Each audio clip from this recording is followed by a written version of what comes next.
Network.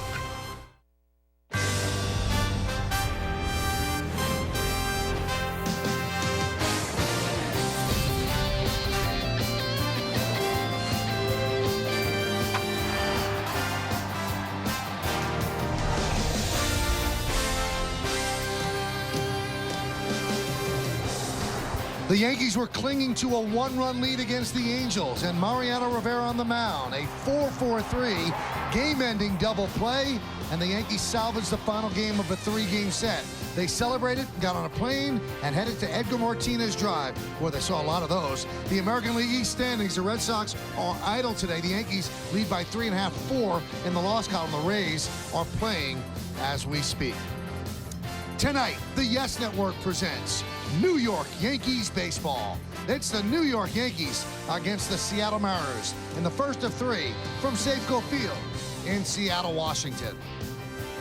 Hello, everybody, and welcome to Yankees baseball. Along with Al Leiter, I'm Michael Kay. Well, the 6-5 victory yesterday was big for the Yankees because they had a 4-game losing streak. They were starting to worry. Their offense really wasn't clicking at all, and they were facing a very good pitcher in Irvin Santana, but it all came together late. It did, and, you know, the way it ended up, it was good for the Yankees. Obviously, they had a 4-game losing streak. It really started with Curtis Granderson. They were down 5-2. This in the 5th inning, a big 2-run homer, putting the Yankees within one, a 5-4 deficit. But I'll tell you, Freddie Garcia struggled with command enough to where he was still able to get some key outs. Here, the bases loaded in the 5th inning, getting a ground ball out. He was obviously happy to get out of that. But the big blow in the 7th inning, 1st and 3rd with 1 out. Brett Gardner at 3rd, Derek Jeter at 1st. Peter Borges, Gold Glove material, not there.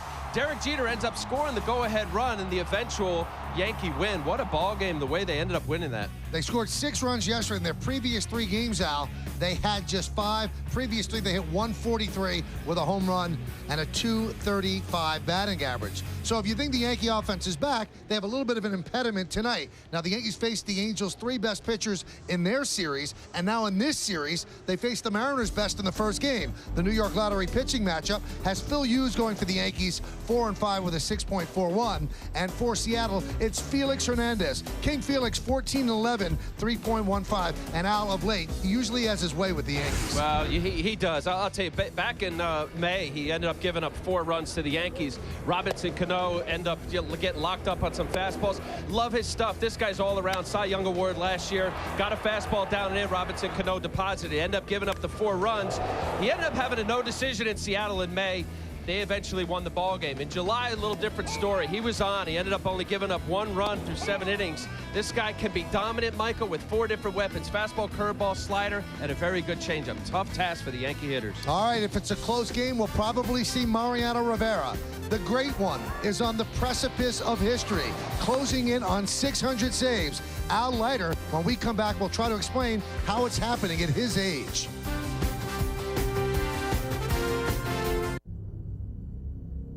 The good news is, the new Dodge Durango is a performance SUV that can comfortably seat 7 professional drivers. The bad news is, only one of those 7 seats is the driver's seat.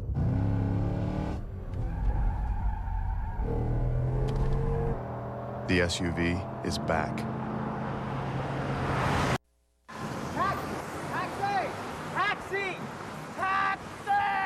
Getting to the airport can be stress-free. Just call the 77s of Dial 7 Car and Limousine Service and let us get you there on time and smiling. Whether you're going to LaGuardia, Kennedy, Newark, or riding around town, Dial 7 saves you time and money.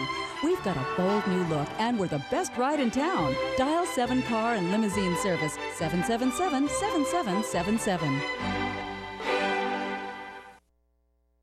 Right now, Manhattan Ford is the best place to be with the top 3. The 3 Ford models you want most at prices you'll love best. 1. 2012 Ford Fusion SE for just $139 per month. 2. 2012 Ford Escape XLT for only $137 per month. Or 3. The 2011 Ford Edge SE for just $189 per month. That's 3 great reasons why Manhattan Ford is the best place to be. Online at manhattanford.com and conveniently located at 11th Avenue and 54th Street in the Manhattan Automobile Company. Reports are coming in of major bedbug infestations in schools, libraries, offices and shopping centers, hospitals, colleges, buses, subways and taxis, courthouses, police stations, and firehouses. Stop itching and call Bell Environmental, the bedbug specialists. Roscoe, the bedbug dog, will sniff out the bugs, and Instant Freeze will solve your problem. Safe, thorough, and chemical-free. That's Bell Environmental, the bedbug expert. Hi, everybody. Welcome back to Yankees baseball. A couple of moments away from first pitch of the Yankees against the Mariners. First game of a 3-game set. That's Al Leiter. I'm Michael Kay. Yesterday's game, 6-5 Yankee victory. Mariano Rivera nailed it down again. We shouldn't be surprised. Save number 599, and the guy never seems to get old. Michael, you've seen, I think, probably most of them, all of them.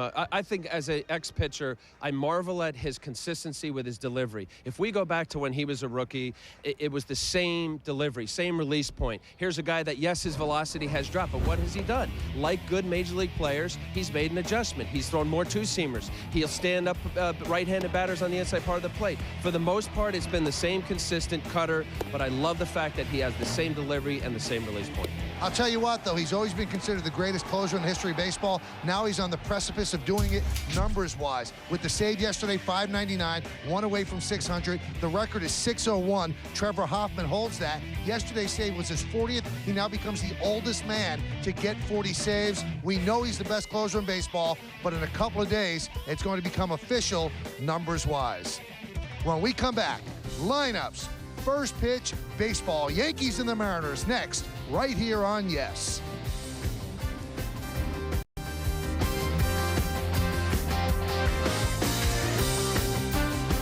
The New York Yankees are great moments. Swung on and line to left field. Down the line, it is gone! It's a walk-off by Mark Teixeira.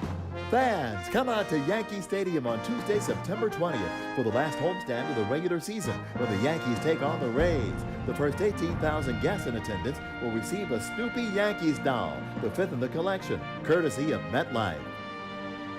The New York Yankees, a proud tradition, a legendary history. At Transamerica, we are the tomorrow makers. We're making tomorrows like clockwork. For all the different things our customers planned for, like a college education or the perfect wedding. I love you tomorrow. We're making them a better financial future. What can we make with you? Transamerica. Transform tomorrow. Endless Shrimp is our most popular promotion at Red Lobster. There's so many choices. The guests come in, they're like, yeah, I want to try this shrimp, and I want to try this kind and this kind. They wait for this all year long. It's Endless Shrimp today at Red Lobster. Your favorite shrimp entrees, garlic shrimp scampi, or new sweet and spicy shrimp. As much as you like, any way you like, for just $15.99. Creating an experience instead of just a meal, that's Endless Shrimp. My name is Angela Trapp. I'm a server at Red Lobster, and I see food differently. Jeep Grand Cherokee is the most awarded SUV ever. And Jeep Wrangler has an all-new powertrain with improved fuel economy, a refined, quiet interior, best-in-class maneuverability and ground clearance. And with some of the year's best deals, there's a lot to celebrate. The Jeep Celebration event, featuring the newest lineup of trail-rated SUVs. During the Jeep Celebration event, lease the 2011 Grand Cherokee Laredo 4x4 for $339 a month for well-qualified lessees. Yankees baseball on Yes is brought to you in part by Buick Enclave, the finest luxury crossover. By Advanced Radiation Centers of New York. When it comes to fighting cancer, precision is everything. And by IOTV. IOTV offers you incredible HD picture and sound. Get the best in HD free. Seattle, Washington, one of the more beautiful cities in this great country of ours here in the Pacific Northwest. Yankees against the Mariners. The Mariners have taken the field. Felix Hernandez has finished his warm-ups. Let's take a look at the Yankees starting lineup, which is presented by our good friends at Lexus. The captain, the shortstop, Derek Jeter, leads off, batting second, and playing center field, Curtis Granderson. Mark Teixeira will DH, he'll hit third. Cleaning up, second baseman Robinson Cano. Nick Swisher's at first, he'll bat fifth.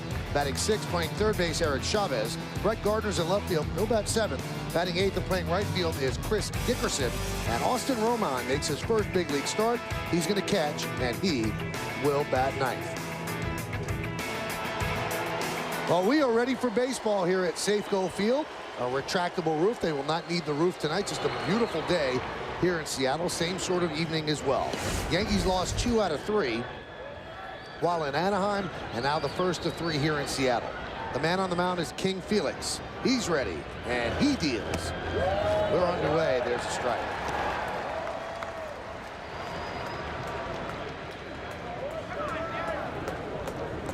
Jeter has a 10-game hitting streak working, and the 0-1. There's a strike. Well, let's take a look at King Felix, 25-year-old. This would be his 31st start. See the ERA at 3.15 last year, being Cy Young Award. He's been pitching better of late. Very tough on all hitters that face him. 4 different pitches. He's got many weapons. Jeter just fouled it off. Let's take a look now at the Jeep pitchers scouting report. As you see the Kings court out there. I say he has their number in 10 career starts. He's 6-3, but over his last 6 starts, 5-0. It's the longest winning streak against the Yankees of any pitcher that's pitched for the Mariners, longest by the Mariners. And the whiff, number 3rd in the American League with 211 strikeouts. Oh, what a play by King Felix. Took a base hit away from Jeter. 1 out. Nice play. Good pitchers. You'd be able to throw the ball, be square to home plate, be able to field it. Kings court. Here's a curveball up in the zone, a fastball in the mid-90s. Nice play. Probably robbed a hit. Flipping it over to first base. Let's see where Dustin Ackley and Brendan Ryan. Good play. And then the last 2010 Cy Young Award, he's joined Randy Johnson as the only Mariners pitcher to win the award. Curtis Granderson takes a strike.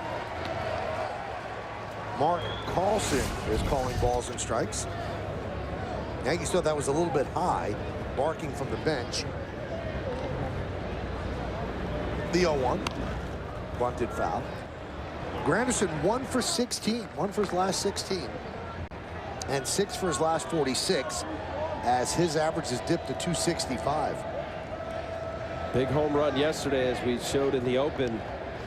Yeah, it's been dipping, Michael. It's a matter of feeling comfortable, and this guy 39th home run on the year. Final in Baltimore. Tampa Bay continues to win. The Rays beat the Orioles at Camden Yard 5-2. So they continue to put heat on the Boston Red Sox, who are off tonight. And the Red Sox will start a 2-game set against Toronto tomorrow. And then Tampa Bay and Boston hook up for a 4-game set at Fenway starting Thursday. Granderson swings and misses, and there's 2 away.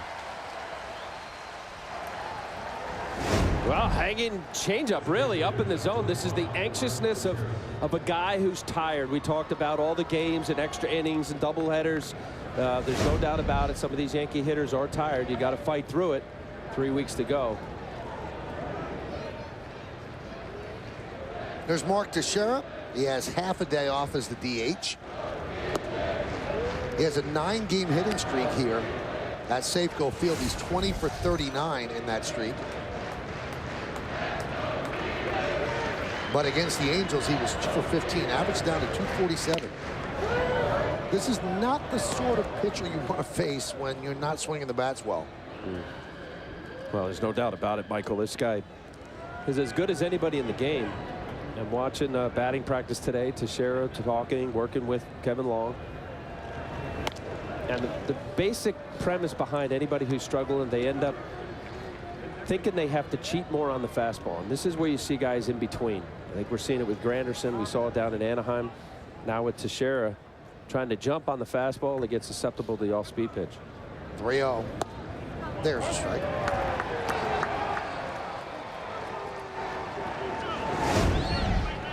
.30 fastball down and away, maybe down.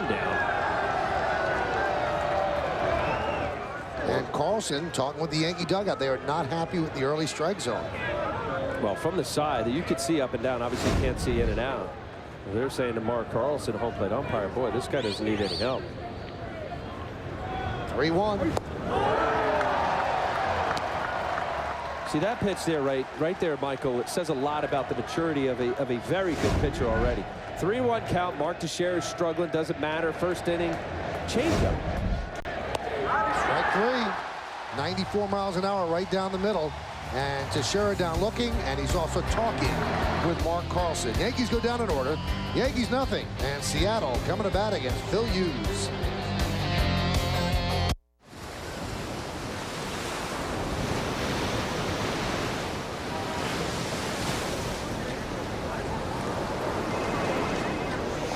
Sorry, I couldn't get away. You can now.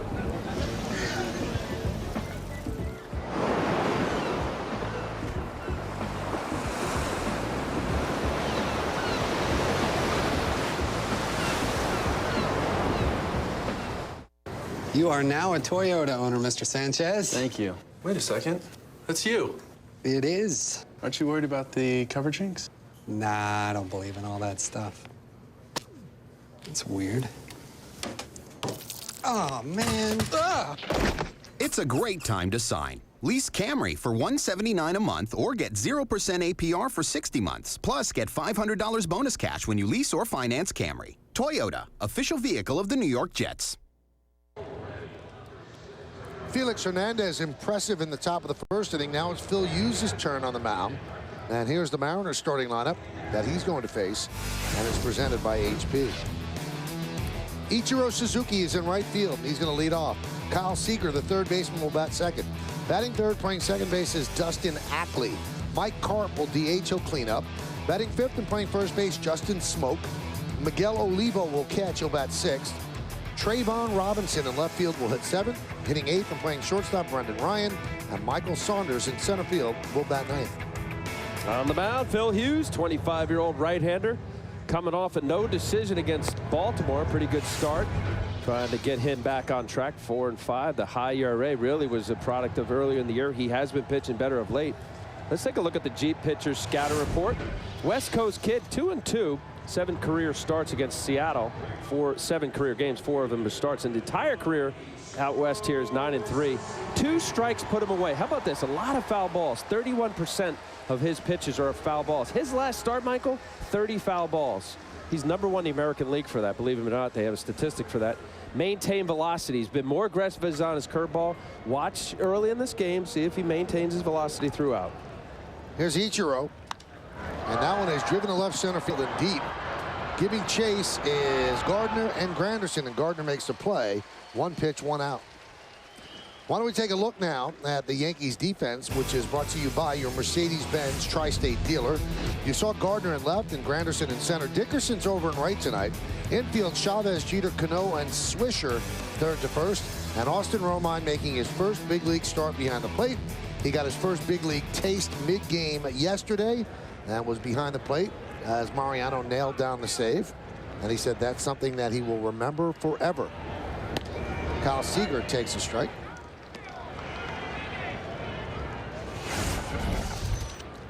See Seager's numbers. It does not hit that well here at Safeco Field. 10 for 55. Beautiful ballpark. A retractable roof that gives you the sense, even when it's closed, that the place is open, and it is open in the outfield when the roof is closed. Popped up. Chavez drifts into foul territory and will make the play for the second out. IOTV offers incredible HD picture and sound. Get the best in HD. Free IOTV is the official HD service provider of Yankees baseball on Yes. One of the prettier ballparks in baseball. I agree, Michael. Even when it's closed, that neat open air aspect to center field. It's a beautiful city. Now they got this place right. They did everything right in putting this place together. Here's Dustin Ackley. In fact, beyond the left field stands is where the Seattle Seahawks of the NFL play, and they really have 2 of the best facilities in the United States. The 0-1. There's a strike. 0-2. It used to be called Quest Field. Now it's some other name that I don't remember, but I know they changed names over the winter. Century Link Field, it's called. The Cliff. CLF. I just made that up. Century Link Field. You're a businessman, Al. What's Century Link? I'm going to say internet. I'm going to say insurance. There it is. Telephone. How about that? Is it telephone? Really? That's what Josh is telling me from behind. All right. The 1-2. Fouled away.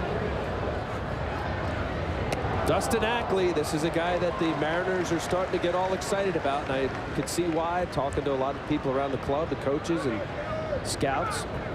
#1 pick at the University of North Carolina. Line drive, left center, right center. At that time, swing and a miss on a breaking ball. An impressive first inning for Phil Hughes as he retires Seattle in order. They go down 1-2-3. Ackley goes down swinging.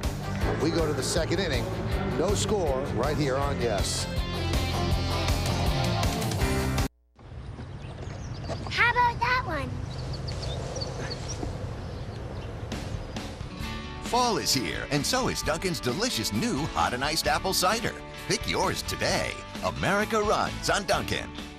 When I was a young pup, I learned how to sniff out the pick of the pre-owned Lexus litter and how to be a woman or man's best friend when it came to finding the lowest prices. Now that I'm older, I look back on my pedigree and feel pride in the thousands of people who've lapped up the savings I've pointed them to. Like a dog with a bone, I won't stop until you find the model, year, and color you'll love or exchange it within 48 hours with our worry-free exchange policy. Don't get me wrong, working like a dog to hunt down the perfect pre-owned Lexus for you wasn't all hard work.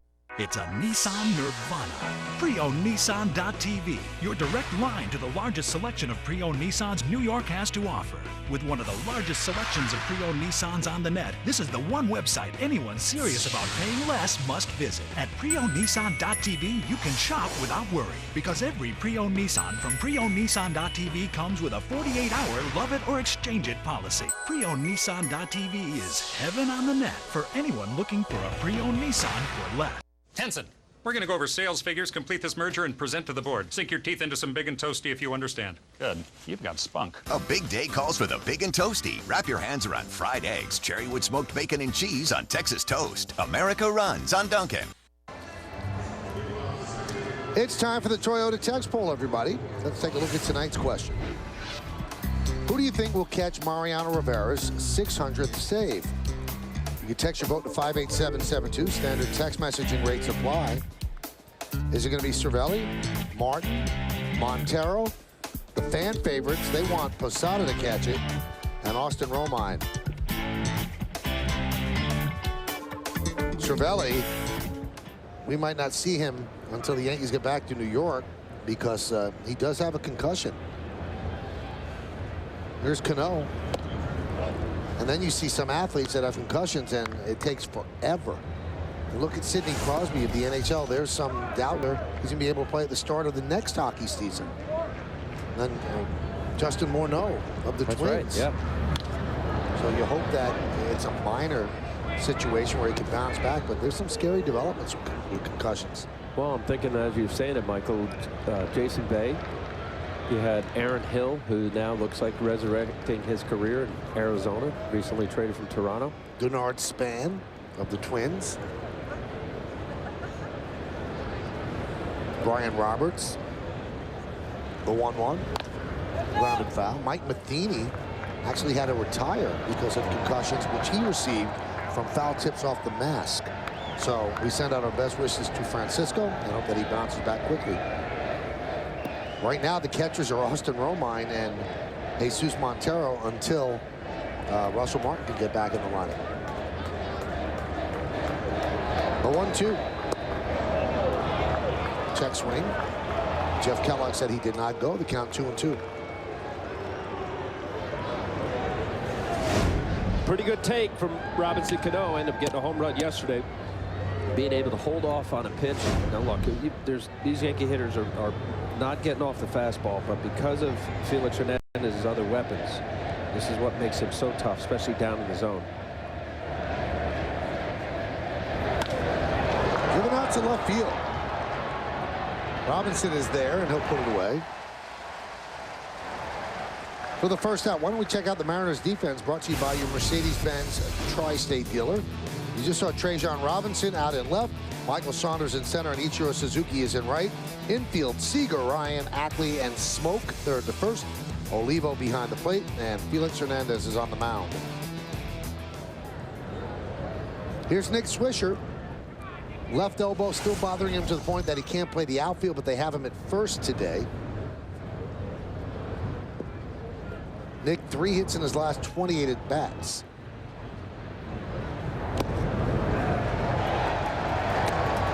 Well, if this is the way that Joe Girardi can get Swisher back in the lineup. I watched his BP, Michael. He looked fine. Hit a lot of long home runs. He's got basically what a pitcher gets, a sore elbow. Right in that little meaty part on the inside part of the elbow that pitchers get the soreness. Keeps shaking his left arm after both those swings and misses, though.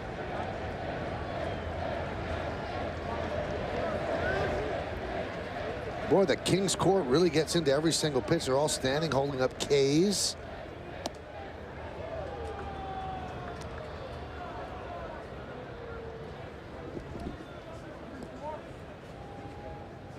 I think it's $30 a ticket to get those seats when Felix Hernandez pitches, and they come out in force.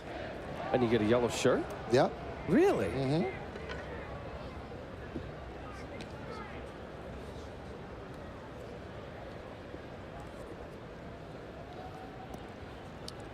I think that guy brought his own hat. Leftover from the old margarine commercials. And they're chanting King. So you get the ticket and a t-shirt for $30. Wow. It's a good deal. You want to go back outside and pay your way in? I'm saying that's pretty cool. 2-2. Swisher just got out of the way in the count 3-2.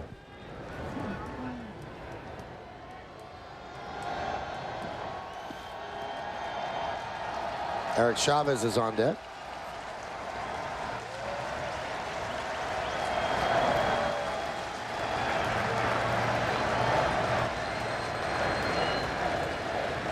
Swing and a miss.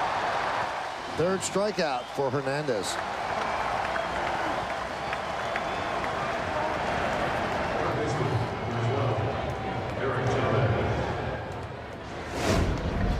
Well, he just went right after Nick Swisher here, blowing him away. Fastball outer third. Nick give it a big healthy cut. That ball running away slightly. There's Eric Chavez. Fouled away. Eric 5 for 11 in that series against Anaheim, and I don't think we're going to see Alex Rodriguez until at least Toronto. That left thumb continues to bother him. I think he thinks it's better now. Sit out now and be ready for when the stretch happens, which is coming up soon, and then the postseason. Grounded slowly to Ackley, and that'll do it. So 6 up, 6 down for the Yankees against Felix Hernandez. We go to the bottom of the second. There's no score. The New York Yankees are great moments. Swung on and line to left field. Down the line, it is gone. It's a walk-off by Mark Teixeira. Fans, come on to Yankee Stadium on Sunday, September 25th for an exclusive Yankee Stadium giveaway as the Yankees recognize Childhood Cancer Awareness Month. The first 10,000 guests 14 and younger will receive a limited edition Yankee Stadium exclusive tie beanie buddy named Hope, courtesy of DKNY. Ever feel like you're missing out on mobile internet because smartphone plans cost too much? Well, T-Mobile's here to help. With America's largest 4G network, Facebook, gaming, entertainment, the best of what the internet has to offer right at your fingertips. T-Mobile gives you all this for just $49.99. Introducing T-Mobile's best plan ever. Unlimited data, talk, and text. 2 lines, just $49.99 each for a limited time. From America's largest 4G network. T-Mobile. This city was once nicknamed the Paris of the Midwest. And now this city's most promising new car comes with a beautiful interior, leather seats, and French stitching. Perhaps that nickname will come back.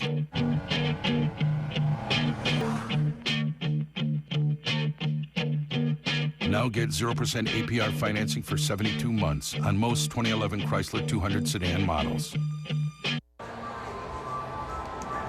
Well, let's look at the upcoming schedule brought to you by Accel Express. Enjoy the journey. 2 more games here in Seattle, both 10-10 starts on yes. Yankees travel to Toronto, and they'll be getting in early Thursday morning, and then a night game Friday in Toronto on My 9, then 2 games in the afternoon, both of them on Saturday and Sunday. Then it's back home, a makeup game against the Twins, then 4 games, a day-night doubleheader on the 21st against Tampa Bay, and 3 games against the Red Sox. How about Tampa Bay? Really? Unbelievable. Unbelievable. Here's Mike Carp. Fouled away.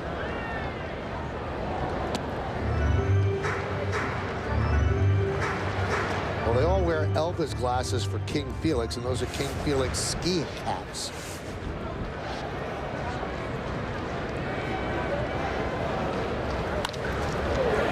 There's a base hit up the middle off the bat of Carp.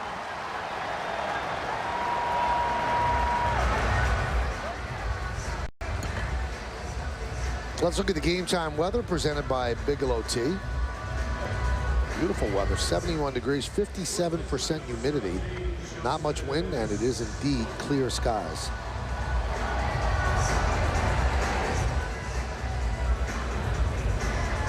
You like this better probably than Anaheim. Nice, cool, too cool. I love Seattle. If it was in Rhode Island, I would come here all the time.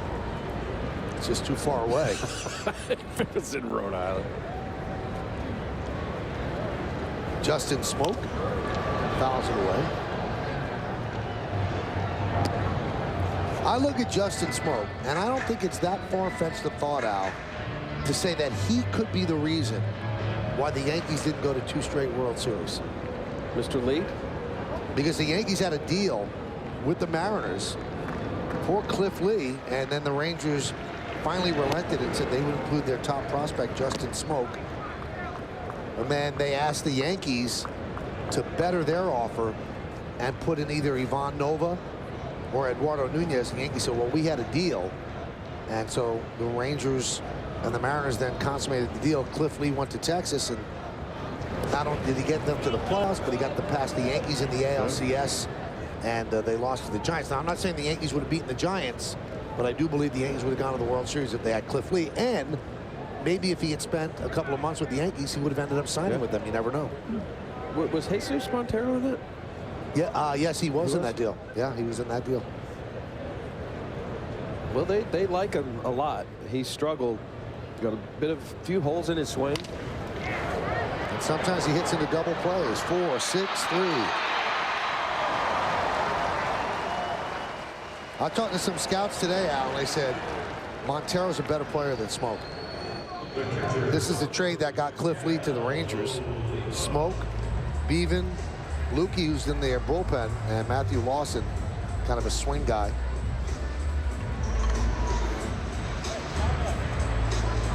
But they decided to go with Smoke as the centerpiece rather than Montero.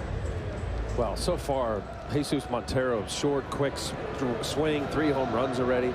Smoke has shown a lot of holes in his swing. Guys, major league pitchers, they exploit that, and then they're relentless. Big long swing. Well, that's going to take a while to evaluate. The 0-1. Swing and a miss. As the count 0-2 on Miguel Olivo. Tells you about the offense here in Seattle. Miguel Olivo, many games batting 4th, cleanup hitter. He's a nice player. I would see him as a good part-time platoon catcher. 17 home runs on the year. Swings at a lot. Not big strike zone recognition.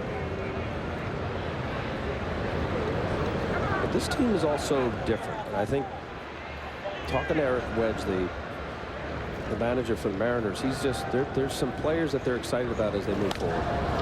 Driven out to right field. Dickerson back. And he'll make the play for the final out of the second. No runs a hit. Nobody left on base. Let's go to the 3rd. There's no score on yes. Granderson, Teixeira, Cano. Tomorrow, the Bombers' big 3 have been driving in runs at a torrid pace. Now their red-hot bats look to keep the Yankees atop the AL East as they take on the Mariners. Yankees, Mariners. Complete coverage starts tomorrow at 9, only on Yes. At GE Capital, we're out there every day, with clients like JetBlue, financing their fleet, sharing our expertise, and working with people who are changing the face of business in America. After 25 years in the aviation business, I kind of feel like if you're not having fun at what you do, then you've got the wrong job. My landing was better than yours. No, it wasn't. Yes, it was. Was not. Yes, it was. What do you think? Take one of the big ones out? Nah.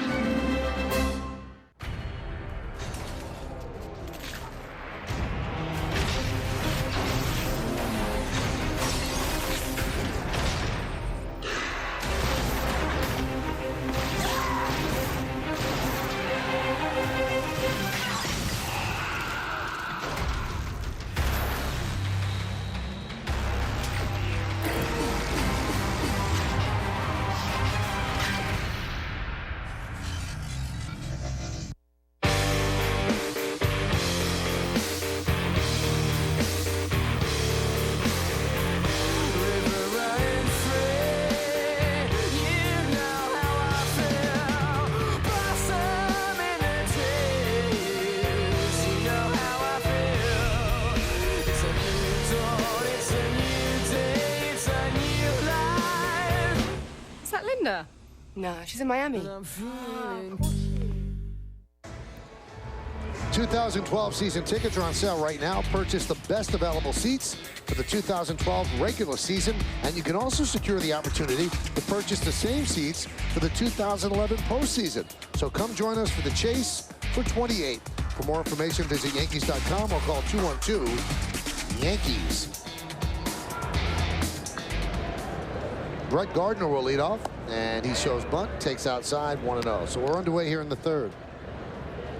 On the Lincoln scoreboard, no score, just one hit, one base runner in this game. But we've had only the minimum 6 in the first 2 innings because of the double play. There's a base hit for the Yankees. Brett Gardner is on, slaps a single through the left side. That is a beautiful approach. Brett Gardner, talk about it often. Third baseman in. Respect the possibility of a bunt, slash to left field. So many base hits over there.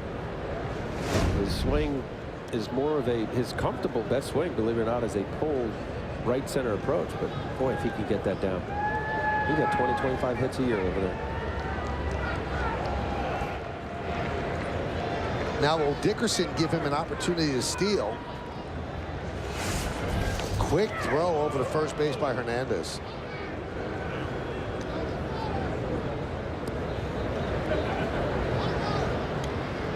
He should. Bottom of the order, you have the American League leader in stolen bases.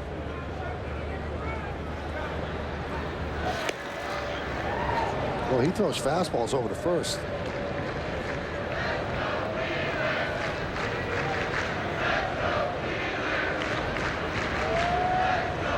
Levo, pretty good thrower, 29% thrown out. Hot shot, base hit to right field off the bat of Dickerson. Gardner will hustle at third, and the Yankees have runners on the corners and nobody out. Or, Michael, you swing at first pitch and get a base hit.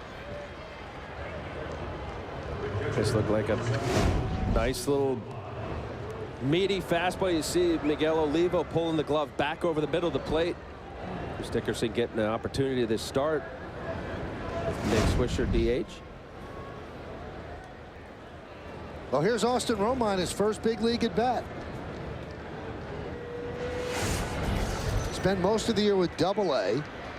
Hit 286 there. Got called up to Triple-A. Those are his combined numbers in the minors. Triple-A was 2 for 15. He got called up to Triple-A when Montero was called up to the Yankees. Played 85 games at Double-A Trenton.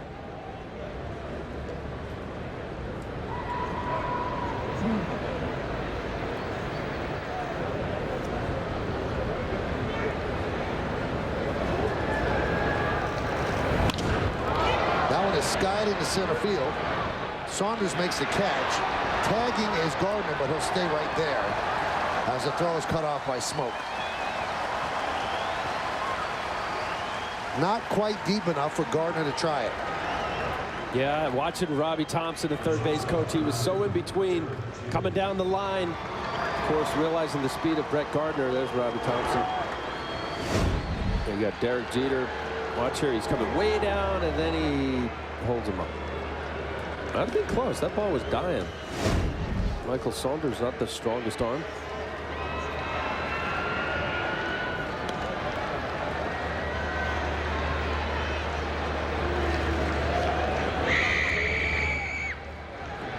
Here's Jeter. Dickerson goes. The throw to second. Not in time. Stolen base for Dickerson, and Gardner stays put.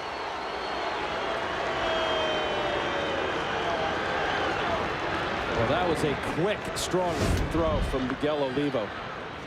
Chris Dickerson taking off, head down, steal all the way. He almost slides over the bag, keeping his foot on it. Watch here.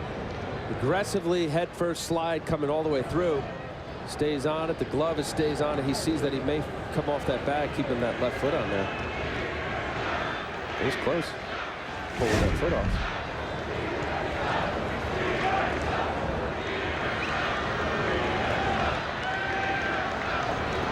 Stay out of the double play ball. Derek would love to get a base hit here, of course.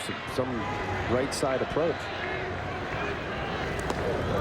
Nice block by Olivo. Saved a run.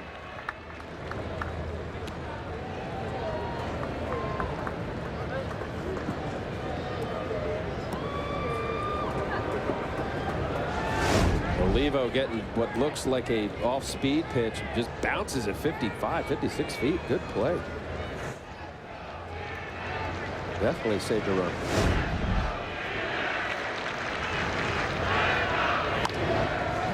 Chop toward third.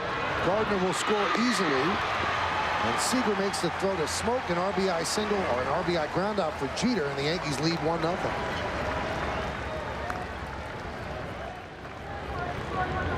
Well, he hit it too slow. Coming up, Kyle Seigler.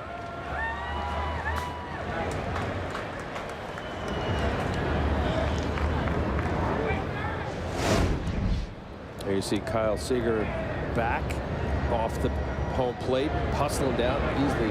Gardner, good base running. Chris Dickerson, all in front of you as a runner. You're going. And there's a strike.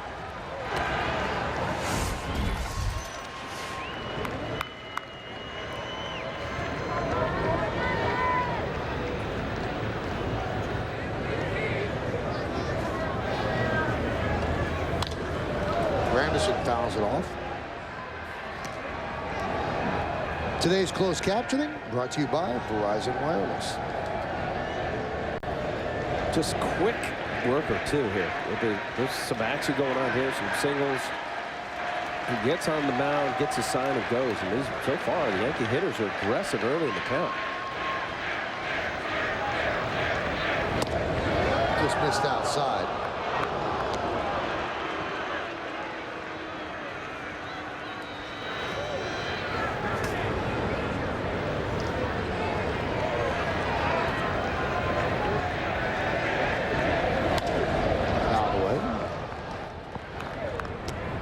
And it's a smart approach, Michael, when you have somebody with so many weapons as King Felix has, and he's not afraid to aggressively attack the zone. Sometimes your best pitch is going to be the first pitch or two. Don't let him get to that split change or the breaking ball in the dirt. The 1-2. He's got a piece to stay alive.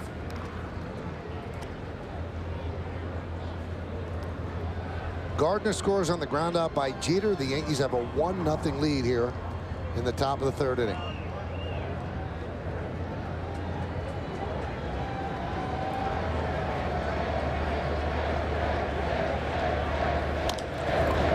Chop slowly towards second, charging his athlete, and he will get Granderson, and that'll do it. All things considered, King Felix doesn't get hurt that much. Yankees score a run, though. On 2 hits, they lead 1-0. New York Yankees are legendary. That one's drilled deep to left field. See ya! 3,000! History with an exclamation point! Yankee fans, 2012 season tickets are on sale now. Purchase the best available seats for the 2012 regular season and secure the opportunity to purchase the same seats for the 2011 postseason. Come join us for the chase for 28. For more information, visit Yankees.com or call 212-YANKEES. You have to do a lot more than just show up to be the best. It takes drive, it takes dedication, and a lot of hard work, day after day after day. Whether you're trying to be the best on the ball field, in school, or working to build the best cars and trucks in America. Now you can lease a 2012 Ford Fusion for $159 a month, just $159. What does it take to be the best? You have to believe that good enough just isn't good enough. A young man with ambition met an old man at the top, asked him if he had a secret, and the old man stopped and thought and said, free cause that's how it ought to be, my brother. Credit cause you need a loan for one thing or another. Score cause they break it down to one simple number that you can use. Time to take a break cause the name is kinda long. Come in honor of the internet that it's on. Put it all together at the end of the song. It gives you freecreditscore.com. Offer applies with enrollment in freecreditscore.com. Yankees Baseball on Yes is brought to you in part by HP. Everybody On by Blimpie, America's Sub Shop, and by Acura. Acura Advance. Beautiful sunset here in Seattle as we go to the bottom of the third inning and the Yankees lead 1-0. It'll be the bottom third of the Mariner order against Phil Hughes. And joining us here in the booth as we look at the Lincoln scoreboard, 1-0 Yankees lead, is Kim Jones. And Kim, you're going to kind of be our triage expert because the Yankees have a lot of injuries and you got all the information that we could possibly want. I hope so, Michael. Nick Swisher, you see him at first base tonight, but both he and Joe Girardi say there's no timetable for when he can return to the outfield. You talked to Nick before the game, as did I, and he just indicates that when he gets stretched out, he has pain in that elbow when he throws. Also said he has pain in the elbow when he bats right-handed. A couple lefties scheduled to go these next 2 nights for the Mariners, so that will be an interesting call to see if maybe he improves a little between now and then, or what Joe Girardi elects to do with Swisher these next couple of days. Alex Rodriguez, Joe Girardi said, we probably won't see till Toronto. And that series begins Friday, and that is to rest that thumb, which has been troublesome and has not been improving for Rodriguez. So the timetable originally was that we would see him at some point in Seattle. Girardi backed off that today. Boone Logan we haven't seen since Thursday. However, Joe's saying that everyone in the bullpen is good to go today. And finally, a player who's not here, and that is Francisco Cervelli, went back to New York on Sunday after having some concussion symptoms.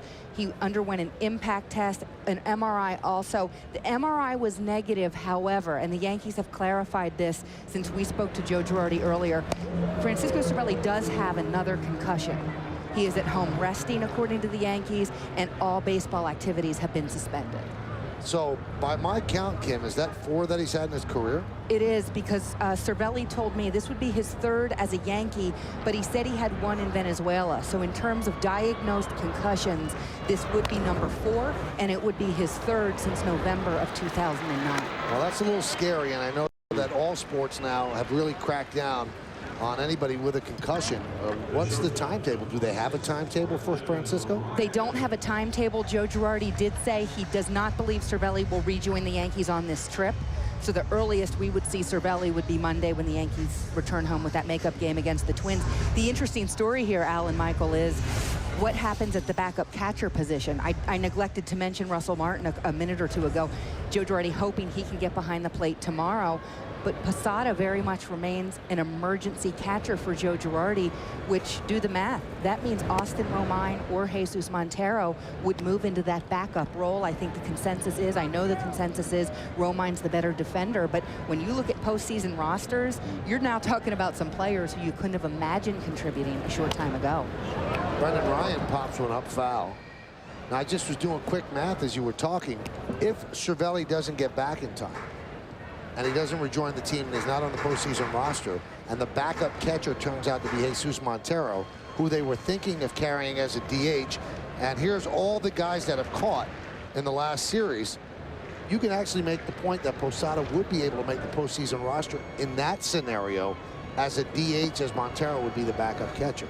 You could do that, and that would be assuming, Michael, that over these next couple of weeks, what's left of the regular season, Joe Girardi and the Yankees were comfortable with Montero as that backup catcher, because everyone acknowledges that defensively Romine's ahead. What about Posada? Is he going to start catching more bullpens, sides? I mean, this is serious stuff. I mean, in the sense of, you know, how this will play out. Is he now becoming, you know, bring your glove? As we know, he brought his gear on this trip. Well, he still has the equipment with him, Al, but he will acknowledge to you he knows it's unlikely.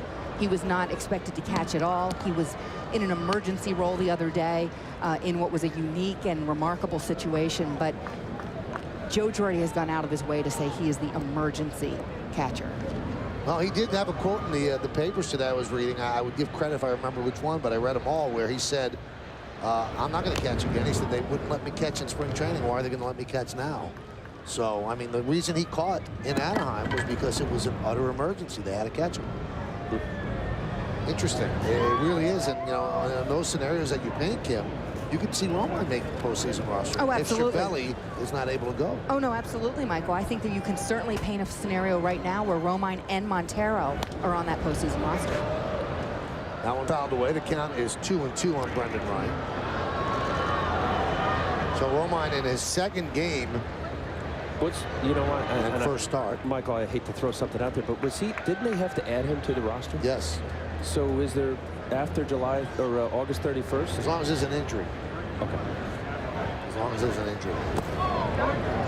And they certainly would have an injury if they had a DL Cervelli, so you can add somebody after August 31st and still get them on the playoff roster. Now, the interesting thing is I don't think he was on the 40-man roster at that point. So they had to have maneuvers to get him on. I'm not quite certain of the rule on that. The 3-2, it's outside, so Brendan Ryan walks. Now, you speak to Joe every day, Kim. Is he down about this? I mean, he doesn't really show his hand that much. Is he concerned about the catching situation? Well, Joe overall is more encouraged today simply because he's seen some improvement overall in the injury situation. We do injury updates every single day, as you know, and usually it's many more than one. I think there is some concern. I certainly think it's fair to say that everyone would be concerned about a player's well-being who's had 4 concussions. I mean, that goes without saying. And you mentioned the names, you and Al mentioned many of the names of athletes who have struggled in coming back from concussions. That goes without saying. I think that he believes the Yankees can get by with what they have. I think they're very encouraged with what they've seen from these young players. Obviously, they're just getting their first look at Romine at the major league level, but his reputation has been that defensively he's been ready for that part of the job for a long time. And also, Kim, if Martin is healthy, he's going to catch every inning of every playoff game anyway. You never see the backup catcher. So are they concerned about the thumb, or they think that that's a non-issue? Joe's hoping he's ready to go tomorrow. He still has a wrap on the thumb. I guess that would be what you would suspect that's in his pocket right now. But he did still have a black wrap on it earlier today, but he will tell you it's starting to feel better. It's got to be. He was hitting today. But when you're dealing with thumbs, Alex didn't hit. You know, I agree with you, Michael. I mean, we're talking about the backup catcher, but it's really about Russell Martin being healthy to be able to carry the staff through. But the fact that he was hitting, Kim, I would think that it was feeling better. He was in BP today. 1-1 count on Saunders. Let me quickly move to Mariano. He's 1 away from a mark of 600. I don't think it carries the same gravitas as 500 home runs, 3,000 hits. But it's an incredible mark. Is it something that Mariano cares about? Well, I think he'd agree with you, Michael, based on every conversation I've had with Rivera, including yesterday post-game in Anaheim, where I asked him about being 1 away from a really nice round number. And his response with a smile was, "You're asking the wrong guy." He said, "I'm a team player," which I thought was interesting. He said, "If it happens, it happens." He said, "I'm really not worried about this." Well, it's going to happen, unless the unthinkable happens, but it's going to happen. He knows that. And as I said on the open with Kim, it's a number. We already know he's the greatest closer of all time. So if he passes Trevor Hoffman, does that make it official? Well, he's better than Trevor Hoffman. No knock on Trevor Hoffman, but what Mariano's done in the postseason separates him from everybody. Yeah, but that answer, Kim, isn't that why Mariano is who he is? I mean, really, in that little box of just doing his job. Pitches inside, stolen base for Ryan. Yeah, and he has consistently said, guys, you know, you're asking me about something about which I don't care. And he cares about getting saves. We all know that. He cares about this team winning games. He cares deeply about that. But in terms of any individual accomplishment, there are many times he does his job, guys, and you'll go up to him, whether it's on the field once in a while or in the clubhouse for a post-game interview, and he'll look and he'll say to me, what did I do? And the answer is he did his job, and he's done it better than anyone ever has. But when you want to talk to him about what he considers the routine, he doesn't have a lot of time for you. That one is looped and caught by Gardner. Well, bottom line is, if he has 600 saves, he helped the team win 600 times. Right. So it's not a selfish number. If he does his job, the team ended up winning. Absolutely. He just doesn't want the focus on himself. And Michael, as you noted earlier, that's not including the 42 in postseason, which my guess is he considers at least as important, probably more important, certainly more important than the other 599 at this point. Now, one of the papers in New York think is a big deal. The New York Post actually sent Kevin Kernan out here because of the possibility that he could get 601. Now, I don't think he's going to get 601 because they're not going to pitch him that many days in a row, at least not here, but maybe in Toronto, so the Post thinks it's a big deal. Here's Ichiro. I think there are a lot of records now that, you know, obviously so much was made of the Jeter 3,000 hits because I think that's still a magical number. I'm not sure about how people feel about home runs. I thought that the Jim Thome 600 flew under the radar. Yep. It wasn't as celebrated as much as Alex's 600th. You know what's interesting you say that, because there's no doubt, you know, post, you know, the whole Mitchell report and everything that's gone on there, that it's viewed differently. There's no doubt about it. Those home run numbers, the number at least has changed. It's elevated. You know, it was the 500. I think the unique aspect of still to this day, until Suter, Raleigh Fingers, Eckersley, you know, the now modern day players, I guess modern day, you go back, you know, 30 years, how the closers now become more viable and visible and important to a club. Line drive, a base hit to right center field. Ryan's going to round third. He will score. Ichiro picks up an RBI single, and we're tied at 1.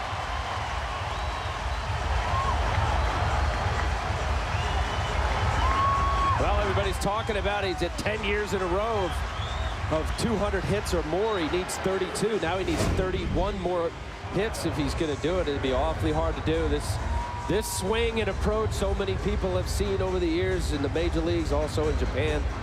Ichiro out in front, a little hanging breaking ball, nice line drive, right center field. Scoring Brendan Ryan. A little curious on that walk to Brendan Ryan down on the eighth hitter. Walk him on a 3-2 curveball. Before we let you go, Kim, I'm wondering about the 600th save with Mo. I've received a lot of tweets on my radio show. Is there any chance they'd let Posada catch that inning if he's going to get a 600th save? Have you sniffed around that? Well, Michael, you talk about to whom 600 is a big deal, and Jorge Posada's at the top of the list. He says it will break his heart to sit in that dugout and watch rather than catch number really? 600 and, of course, number 602. And these guys have been together an awfully long time. They're like brothers. We saw that when Jeter reached number 3,000. And every single indication would be no, that Jorge Posada will not be on the field for that. Kim, we thank you. We'll see you on the postgame. Thank you, guys. That's Kim Jones. Ichiro with an RBI single, scoring Brendan Ryan. So Ryan walked, stole second, and then scored on Ichiro's base hit. Snap throw to first. You know, Al mentioned the possibility of Ichiro getting 200 hits. He needed 32 hits over the Mariners' final 16 games of this year to extend his streak of 10 straight 200-hit seasons. His career high for hits over a 16-game span is 41. He did that in 2004, so it can be done. But he has not had 32 hits over a span of any 16 games since June of 2007. So if he's going to continue this historic run, he's going to have to really get high. He's not getting as many infield hits. He's 37 years old. I mentioned about the hit that he just had there. So many he gets to the left side, ground ball. Has had tremendous speed. His speed has slowed down some. The 0-2. Fouled away, was going there. Yep. You know, I'm looking at this, the inning, the way it plays out, and I mentioned about Brendan Ryan, a 3-2 curveball ends up walking him with 1 out. gets to second base, and then you have an 0-2 count to Ichiro. You have 2 outs. I'm speaking on behalf now of Phil Hughes, and you know that's the kind of scenario within Phil Hughes when he's dominant to be able to make better pitches. An 0-2 pitch to Ichiro, better location than a hanging curveball.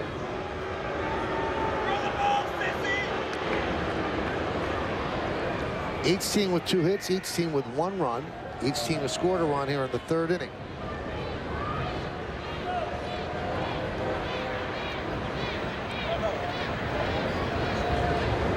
The 0-2. Grounded up the middle, and Jeter's right there. And there's going to be Ichiro to the bag for the final out of the 3rd inning. 1 run, 1 hit, no errors, and 1 man left on base. We go to the 4th. It's a 1-1 game here on Yes. Please exit through the rear door.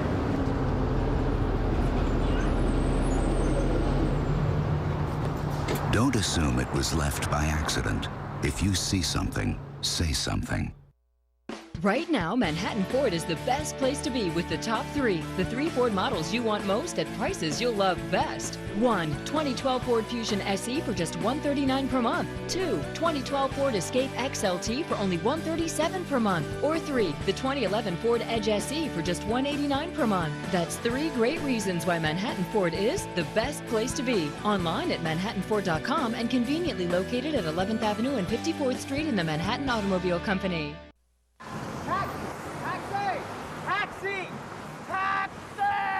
Getting to the airport can be stress-free. Just call the 77s of Dial 7 Car and Limousine Service and let us get you there on time and smiling. Whether you're going to LaGuardia, Kennedy, Newark, or riding around town, Dial 7 saves you time and money. We've got a bold new look, and we're the best ride in town. Dial 7 Car and Limousine Service, 777-7777. Breaking ball. Hit in the air. To deep left. It is high. It is far. It is gone. With DirecTV, your favorite team is never far away, even if you are. Because no distance is too great between you and your team. With MLB Extra Innings on DirecTV. Every team, every player, no matter where you live. It's the most baseball in HD. A-bomb from A-Rod. Make every game a home game with MLB Extra Innings on DirecTV. Order today. It's time for the New York State Smokers Quit Line Quiz. The question, Felix Hernandez has a 2.82 ERA and 10 career starts against the Yankees. Who's the only active pitcher with a lower ERA in his first 10 starts against the Yankees? Foul ball by Teixeira. Now, I know the answer to this because I read it. I did not read it. Okay, and it will shock and probably annoy Yankee fans, the answer. Really? That one's driven deep to right field. Going back, Ichiro. Looking up. See ya! A long home run for Teixeira. He's now hit in 10 straight games here at Safeco Field. And his blast gives the Yankees a 1 lead.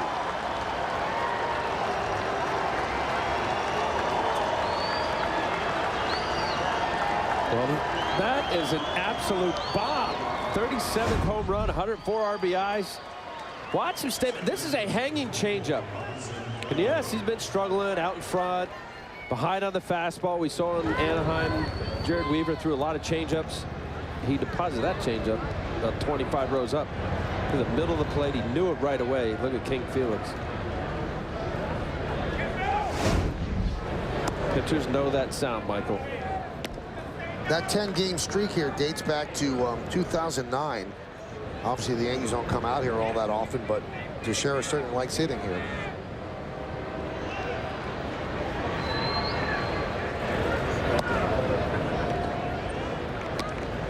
Now, I'm always amazed how quickly hitters could process the pitch in a nanosecond. Weird question. When you release a ball, before it's hit, do you know it's trouble? Do you know it's a bad pitch before it gets to the plate? Base hit for Cano as it goes to the wall. Doesn't really kick out to Ichiro as Cano picks up a double. I'm going to say yes, but you know that not every hanging changeup or hanging curveball or fastball down the middle is going to get scorched for a hit. But you do know, Michael, when you let the ball go, as to that you missed your spot. Look at this. Just, again, fastball away. Felix Hernandez misses his spot. He's up hit 41st home run on the year, Robinson Cano. 41st double. Oh, I said home run. Yeah, double. Now let's take a look at the Teixeira home run one more time with the Coors Light Cold Hard Blast. Well, I think what really is special about this is that he was able to identify, as you say, hitters can identify fastball, curveball, changeup, but by keeping their hands back and as strong as Mark Teixeira is, he's able to get the barrel of the ball on the bat and put on a good swing. Count 1-0 to Swisher. Watch the barrel of the bat hit the baseball right there. That's staying back, hands are back.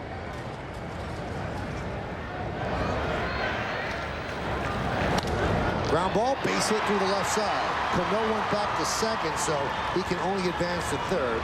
Wanted to make sure that got through. It does, so 3 straight hits for the Yankees here in the 4th as they're hitting King Felix hard. Nice approach. He's going the other way. The fastball the other way. A little line drive right past Kyle Seager. Now, what Robinson Cano, you do with nobody out. The ball in front of you, you make sure that it gets to the outfield. That's where you have to take that little stutter step. Know that the angle has to get through. A slow dribbler in front of the third baseman, you know he's not going to come back to third base. He throws across the diamond. That's when you go.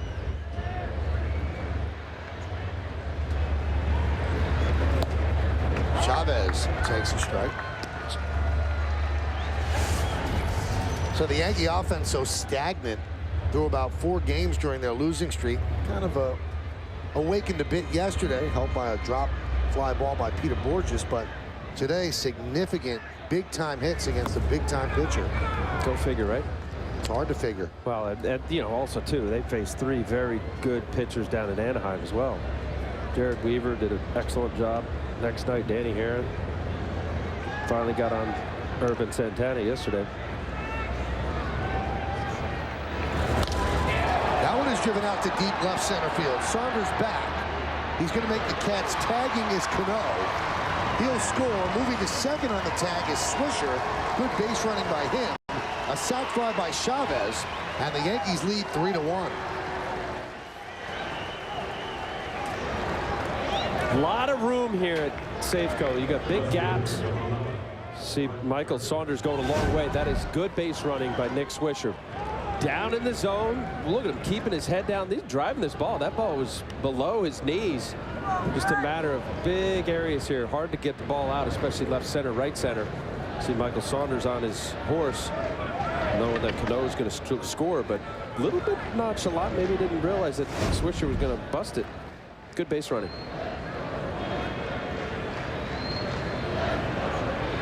So runner at second. Now 1 out. Here's Gardner.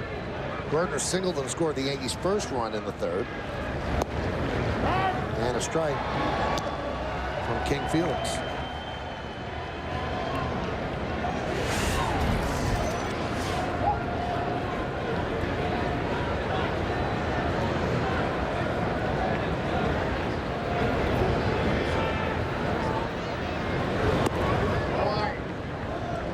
Count 1-1.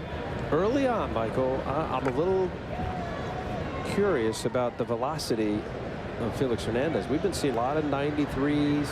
Thinking there was 194. This guy, when he's right, his comfortable velocity is 95 or better. You see some 98s.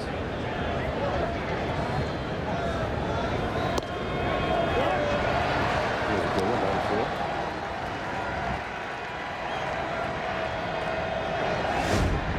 Danger here. Let's see. Brett Gardner just can't pull the trigger. I think he's more upset that he just wasn't able to swing. That looked like a strike to me.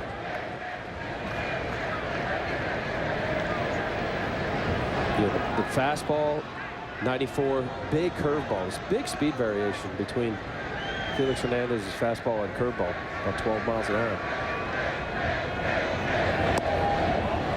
Just outside.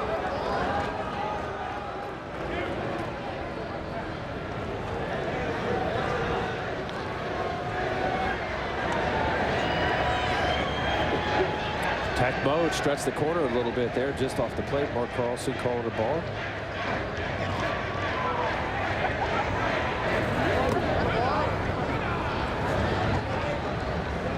Good at bat. He's seen a couple fastballs, curveball, changeup.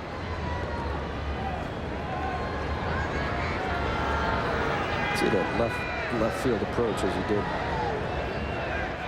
his previous at bat. Nice little base hit the left side.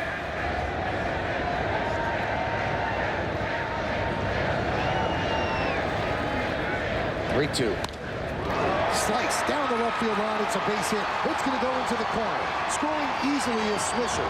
Hustling to second with an RBI double. Brett Gardner, and the Yankees lead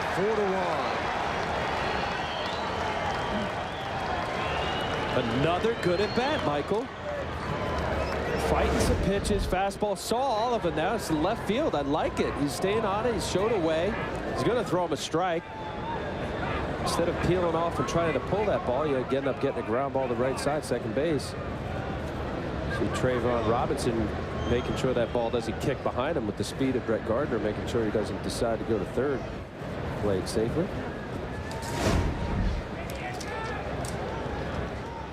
Carl Willis, the pitching coach, has a talk with Felix Hernandez. Not used to getting slapped around this way. He has a 3.15 ERA. He's given up 4 runs here in 3 1/3.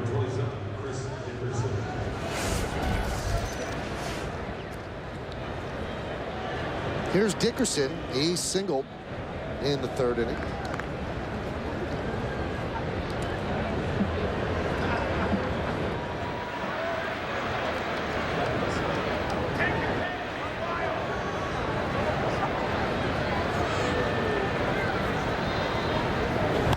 That one's drilled deep to right field. There it goes. See ya. A 2-run home run for Dickerson. And the Yankees are crowning King Felix. They lead 6-1.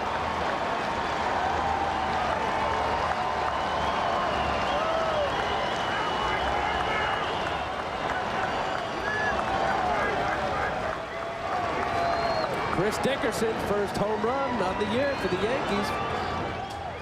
6 RBIs, the call up in September. See Nick Swisher out there would be with the right fielder. Decision by Joe Girardi. Putting Dickerson out there. He tried Andrew Jones against the right-hander down in Anaheim. Waved at it by Romine. This is scalding, smoked, whatever. Bomb. First pitch, dealt high.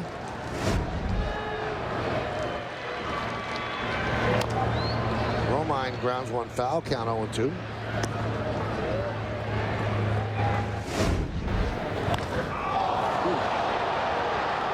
That's it, no doubt.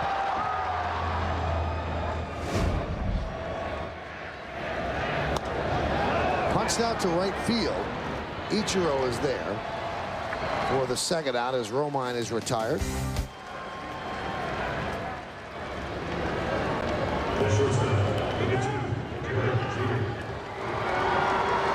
So that's going to bring up Derek Jeter.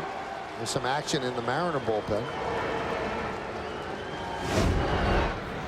But there's King Felix again, you know it. Missing, trying to come inside. Losing, no doubt about that one.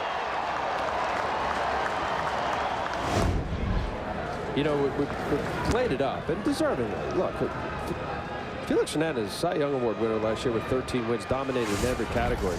There is a statistic, Michael, this year that was a little bit curious. Last year, first pitch batting average against 197. This year, coming into today, 345.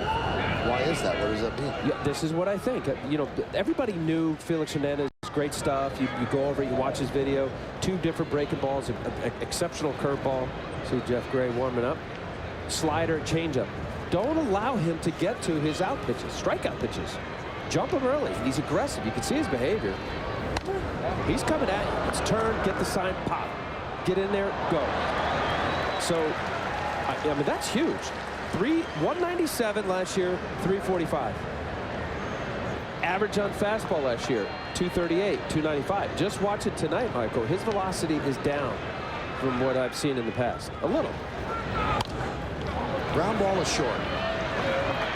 Right there is Ryan, and that will do it. But the Yankees get 5 runs, and they go yard twice. It all started with Mark Teixeira.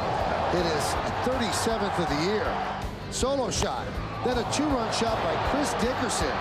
They hammer the King, and the Yankees have a big lead. Ready for this? Game's over. Yes, they killed Craig and Harris. Close the tower. Everybody gets found. Killer Elite. Rated R. September 23rd.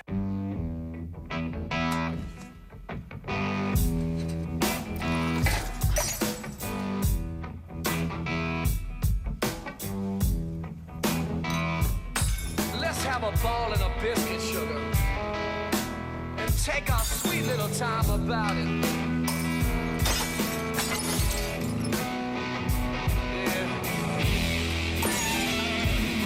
Captain Morgan, to life, love, and loot.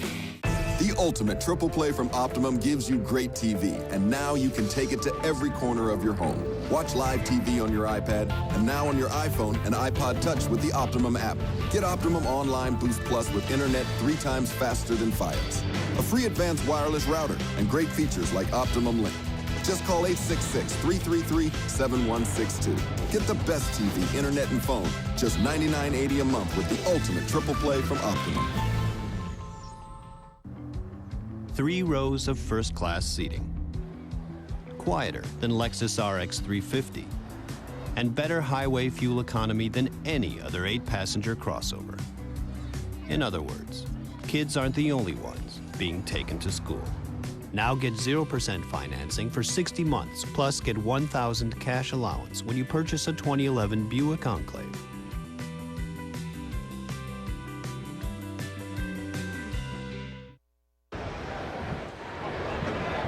Now the Kings court not feeling too great after that inning. 6-1 Yankees lead as Phil Hughes has a nice lead, and he deals a strike to Dustin Ackley at the bottom of the 4th. 6-7-0 Yanks, 1-2-0 for Seattle. The worst outing that King Felix has had this year was on April 11th. He gave up 7 runs and 12 hits in 6 innings against Toronto. Then July 22nd, 6 runs on 11 hits in 6 1/3 against the Sox. Fouled away. You got a little Ichiro swing there. See that? Kind of drifting out a little bit. They like Dustin Ackley, who's 2nd pick overall in 2009. 23-year-old at a University of North Carolina. Watch how he drifts here a little bit.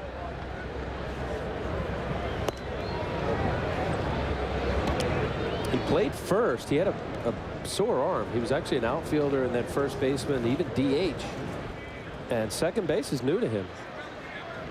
Talked to Robbie Thompson of the Mariners, longtime infielder with the Giants and Indians, bench coach for Eric Wedge, who's saying just every day. Rob Thompson was also a second baseman, just working different angle. I think he's going to be a star.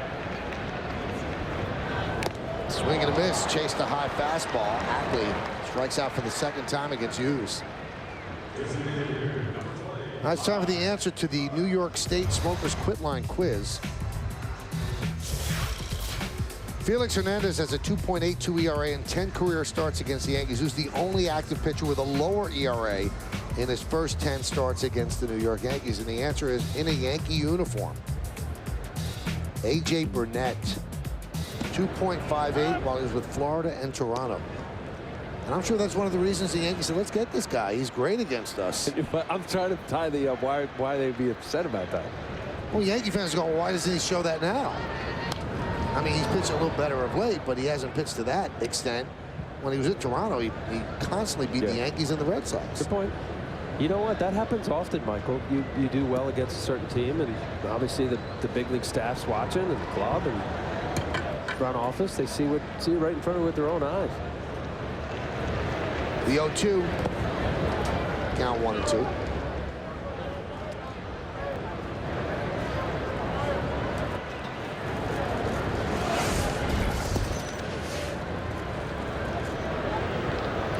Tremendous pop.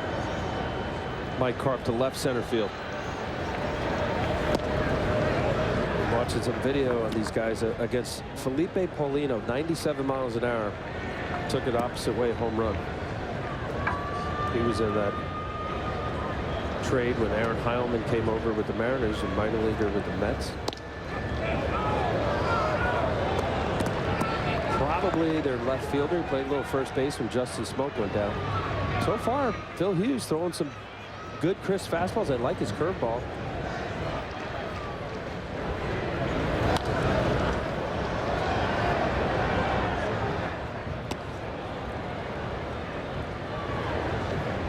Now this is exactly the scenario here. Phil Hughes, you pound the zone.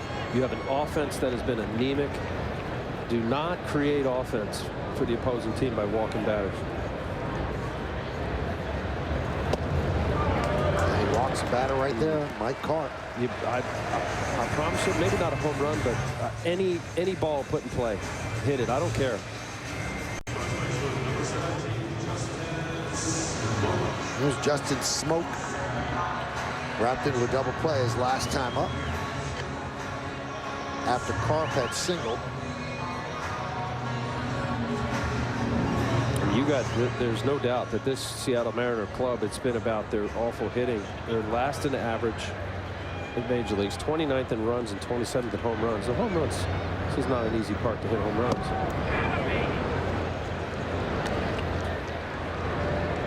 Although we've seen a couple tonight with the Yankees. I think the size of this ballpark compared to the cozy confines of the Kingdome might have expedited the departure of Alex Rodriguez and Ken Griffey Jr. I think Alex would have left for the amount of money he got, even if he was playing in a phone booth. But Ken Griffey Jr., I don't know if he wanted to stay here when he saw how big this place was. Yeah, the Kingdome just night and day with the way the ball flew there and compared to here. So the open air, some moisture, damp air, ball doesn't carry.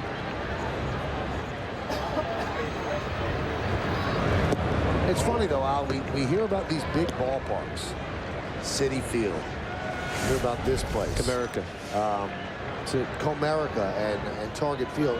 Petco. I'm telling you, well, the Yankees don't play in Petco, but the Yankees don't seem to be swallowed up by these ballparks. Their power translates to big places.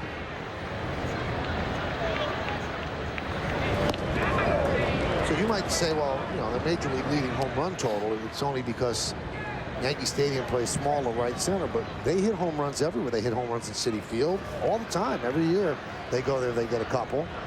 And they already have 2 here tonight.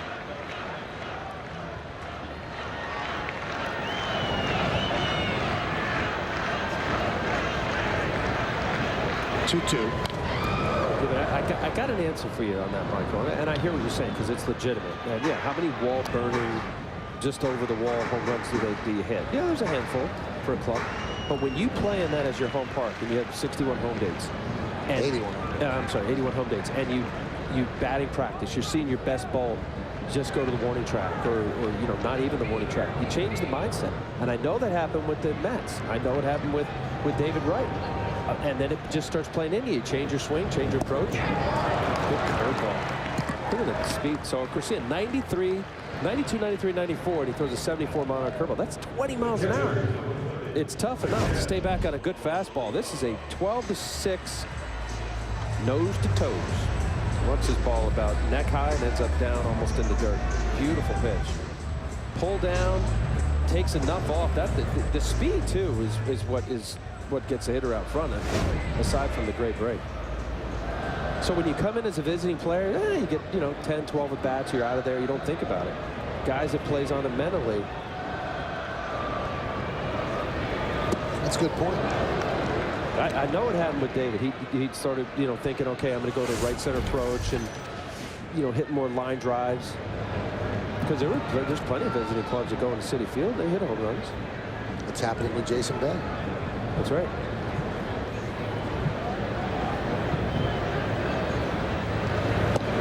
Pitch outside.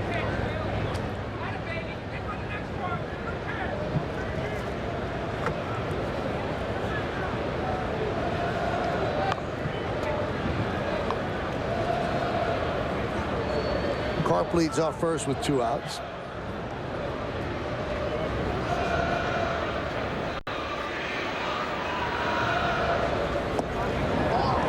And if you want to take it the other way, Al, when you have a guy who hits a lot of home runs in a big ballpark, like Granderson had 30 at Comerica, although 10 were at Comerica that year, think, well, this guy's going to hit a lot more at Yankee Stadium. It didn't happen last year, but it's happened this year. He has 39. Yeah, no, you're exactly right. The Yankees saw a big park for a guy that, pull hitter, likes to hit the ball to right field. 1-2. Foul ball. These are the foul balls that you spoke about. I don't know what it is with Phil. I don't know why he's not able to make them swing and miss like he did last year, but there are a lot of foul balls, and that builds up his pitch count too. I think because of his velocity not being where it is, guys get in two-strike approach if they have that. Miguel Oliva does not have that. Curveball in the dirt right here, okay. Just expand, know when you can get.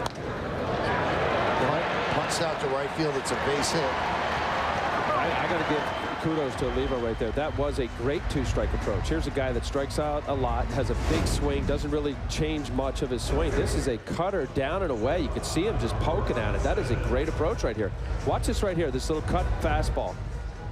I mean, that's just absolutely put the ball in play. I like his curveball, Michael, and if you don't have greater velocity where he's in that 93 to 96 range as we've seen in the past, hitters don't have to respect or honor it as much, and they can fight the tough pitch off and wait for the fastball. You have that little extra giddy up there. They can't lay off. They have to always be on the fastball. That's the pitch right there. You get 2 strikes, expand there. You have a couple pitches to give it a shot.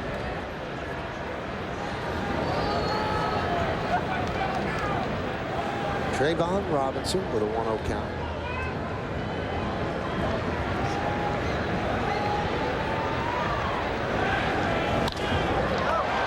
Given out to left field. Ball is there. He runs it down for the final out of the 4th. No runs are hit, no errors, and 2 men left on base. We played 4 here in Safeco. It's 6-1 Yankees.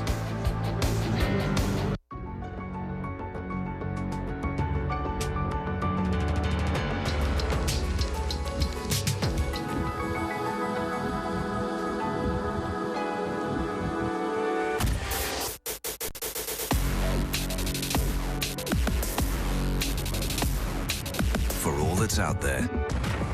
Range Rover Sport. Attractive lease and finance offers available at your Land Rover retailer. An airline's job is to take you from where you are to where you need to be. And we're not just talking about points on a map.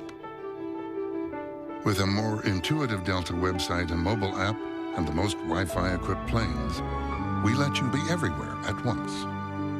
Innovations like these are extending our reach so that you can extend yours. And now, even at 30,000 feet, you can still touch the ground. Every day, all around the world, energy is being produced to power our lives. While energy development comes with some risk, North America's natural gas producers are committed to safely and responsibly providing decades of cleaner burning energy for our country. Drilling thousands of feet below fresh water sources within self-contained well systems, and using state-of-the-art monitoring technologies, rigorous practices help ensure our operations are safe and clean for our communities and the environment. We're America's natural gas. Nancy Newman in our Yes Studios with your Audi update. A final at Camden Yards. Rays O's first of 3, bottom 9. Joel Peralta in for the save and gets Mark Reynolds swinging to strike out the side. Rays a winner, 5-2. The Rays now 3 games back of the idle Red Sox for the wild card. Red Sox host Toronto beginning for 2 tomorrow, 4 with the Rays after that. Michael Al. Thanks a lot, Nancy. Talk to Nancy a little bit later. It's time for another look at tonight's Toyota text poll. Who do you think will catch Mariano Rivera's 600th save? Here's how you voted. Pitch is outside to Granderson. Now let's see how you voted.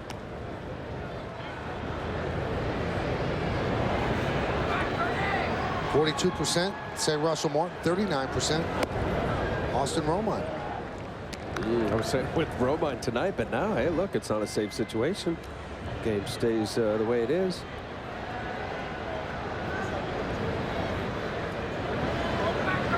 The 2-0 to Granderson. Grounded to first. Smoke. And Curtis continues to struggle. 1 for 19 on this road trip. With a big home run. See Joe Girardi. Some high-end tutelage, one catcher to another. You know what? Right after he took BP, he ended up literally running down into the clubhouse with Girardi, showing, I'm sure, going over scout report or, you know, basically what Hughes throws. But it was absolutely Joe showing him something obviously related to a scout report and the repertoire of Phil Hughes.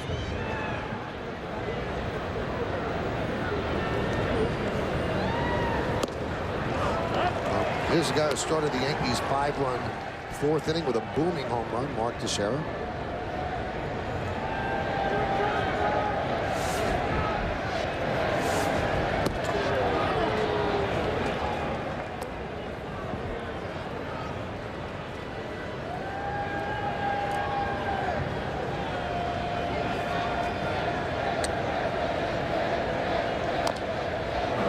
Still 1-2.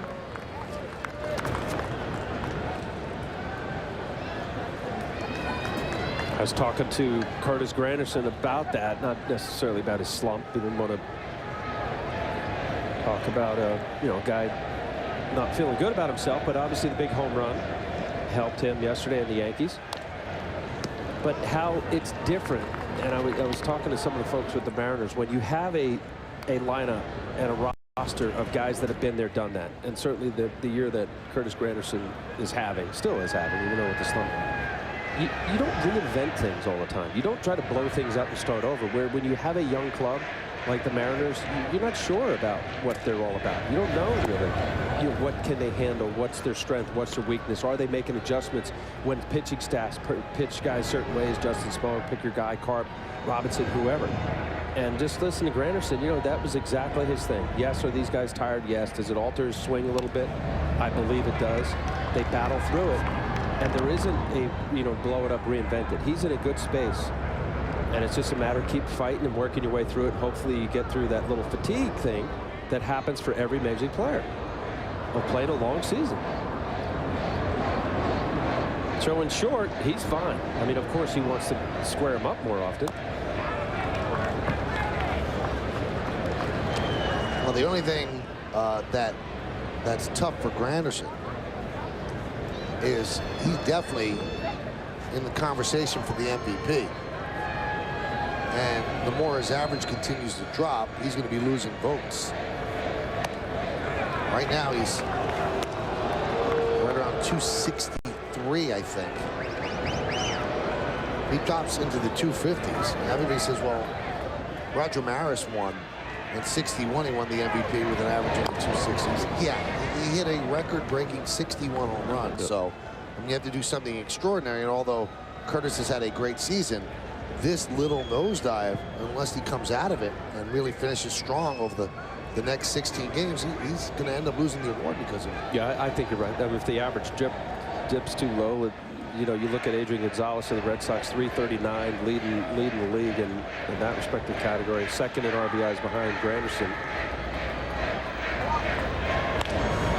Drill to right field, but Al, if the Red Sox collapse and don't make the playoffs, then Gonzalez is out, Jacoby Ellsbury out, and it probably just bolsters the candidacy of Justin Verlander.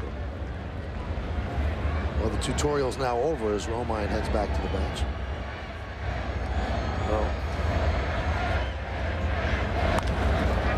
Nice at bat for Teixeira as he picks up a single against Hernandez. That's such a good at bat, fighting off so many pitches, feeling good about himself, hitting a home run on with a changeup. This again, it looks like a little either BP, you take off the fastball or changeup, stays on it enough, able to squeak out a base hit. Good at bat. Yeah, you know what? By default, I don't like the idea. I think the MVP award for a pitcher is called the Cy Young Award. I get it. He's that dominant. He's having an unbelievable year for a starting pitcher. I just think, in my opinion, when I was a starting pitcher, I think an MVP award goes to an everyday player. Ground ball up the middle and through for a base hit past Hatley. Teixeira around second. He's going to head to third easily. Second hit for Cano. Boy, the Yankees really hitting King Felix.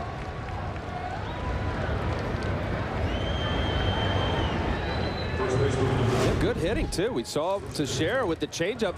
This also another off-speed pitch. Staying back, not pulling off and rolling over. A ground ball right to Ackley. He's able to stay up the middle. Good hitting.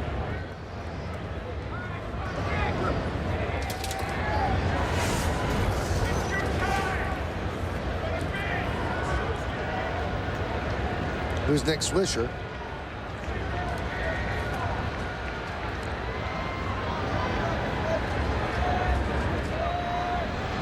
They bring the infield in. Ground ball, grabbed there by Ackley. Flips the second one onto first. It's a double play.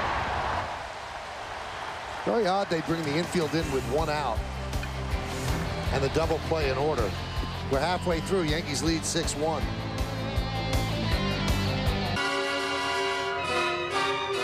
See that gap in the ring? The victim never had a chance. That's not an Avery gap-free binder? No, it's a cheap store brand binder. They said it was just as good as an Avery binder. Just as good. It's never, never, never. Just as good. Next time, buy right from WB Mason and get Avery gap-free binders. Instead of a 3-ring circus. Who but WB Mason?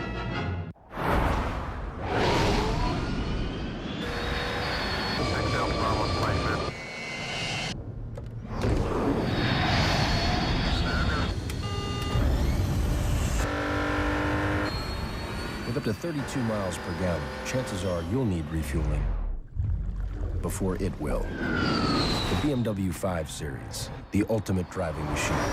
Take advantage of a $1,500 credit and BMW navigation at no cost. Ever feel like you're missing out on mobile internet because smartphone plans cost too much? Well, T-Mobile's here to help. With America's largest 4G network, Facebook, gaming, entertainment, the best of what the internet has to offer right at your fingertips. T-Mobile gives you all this for just $49.99. Introducing T-Mobile's best plan ever. Unlimited data, talk, and text. 2 lines, just $49.99 each for a limited time. From America's largest 4G network. T-Mobile. Tomorrow on an all-new This Week in Football presented by Geico. With the new season officially underway, the crew looks back at the opening week's fanfare. Plus, interviews with Darrell Revis and Antrell Roll, and a preview of Week 2. Don't miss an all-new This Week in Football, tomorrow at 8, only on Yes.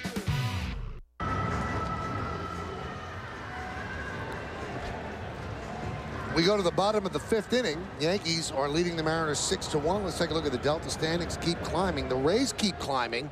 They beat the Orioles 5-2 today. Now they're 3 games behind the Red Sox for the wild card. Just amazing. They're 6.5 behind the Yankees, but 7 in the loss column. Who'd have thunk it just a week ago? And Phil Hughes gets Brendan Ryan to foul back. What a run. So 4 games head-to-head with the Red Sox at Fenway Park starting on Thursday. And they still have 7 games left with the New York Yankees. The Rays do. Heck of a rotation. It's going to be good going down the stretch. Ryan loops one into right, and Dickerson's there for the first out.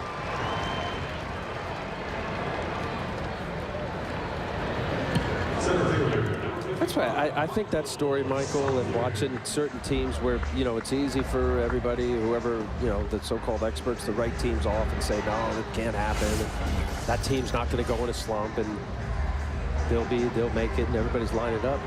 You play the game. You really have to play the games. 3 games back for the wild card. That's interesting. I was reading some of the stories today online. David Ortiz said it's time to panic. Yeah. Now, this is one of their veteran leaders. It's time to panic. And Theo Epstein said right now our pitching, he's the GM of the Red Sox, pitching is in bad shape. We got to straighten it out. And he said, and if we don't win enough games down the next 2.5 weeks, then we don't deserve to make the playoffs. Michael Saunders with a high fly ball to center. Drifting back is Granderson. And he makes the play for the second out. Well, you know, also, too, I think it was yesterday's game, John Lester, who is healthy, and a frontline guy, ended up giving up 7 or 8 runs. And, you know, that's a bit curious there. You see the updated wild card, 3 games back to the Red Sox. Angels certainly in it. Pitching, we're talking about the Red Sox pitching faltering with some injuries. Josh Beckett, looks like Buchholz will be out for the year, and Bedard's been banged up. Right now, LA, who took 2 out of 3 from the Yankees, losing to Oakland 5-1 in the 5th. And I mean, these games are winding down to a precious few. You can't lose to the Oakland A's. And LA will finish its season with 3 games against the Texas Rangers, so the West might be decided right there. Ichiro with an RBI single in the 3rd. And that one is skied out to left center field. And that's it. As each Mariner flew out to the outfield. And we go to the 6th. Yankees lead 6-1. The Lincoln MKZ named most dependable car in its class 2 years running by J.D. Power and Associates. Now, take advantage of exceptional offers on the MKZ. It's not just luxury. It's smarter than that. When I was a young pup, I learned how to sniff out the pick of the pre-owned Lexus litter and how to be a woman or man's best friend when it came to finding the lowest prices. Now that I'm older, I look back on my pedigree and feel pride in the thousands of people who've lapped up the savings I've pointed them to. Like a dog with a bone, I won't stop until you find the model, year, and color you'll love or exchange it within 48 hours with our worry-free exchange policy. Don't get me wrong, working like a dog to hunt down the perfect pre-owned Lexus for you wasn't all hard work. It's a Nissan Nirvana. Pre-owned Nissan.tv, your direct line to the largest selection of pre-owned Nissans New York has to offer.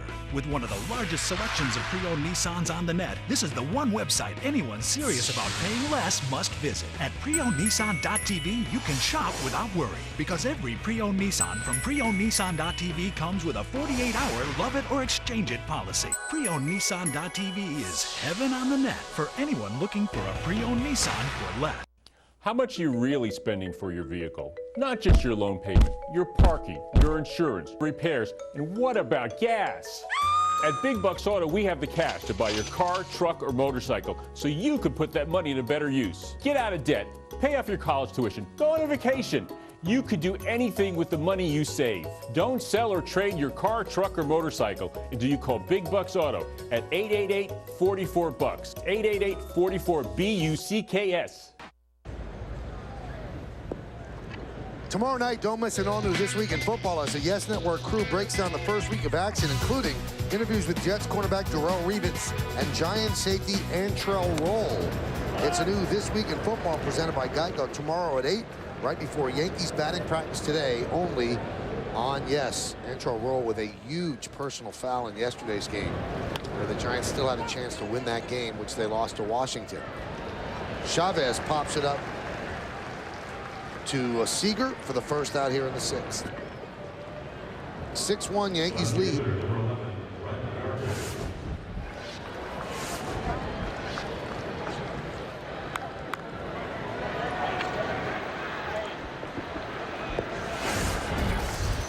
Brett Gardner 2 for 2 with 2 runs scored.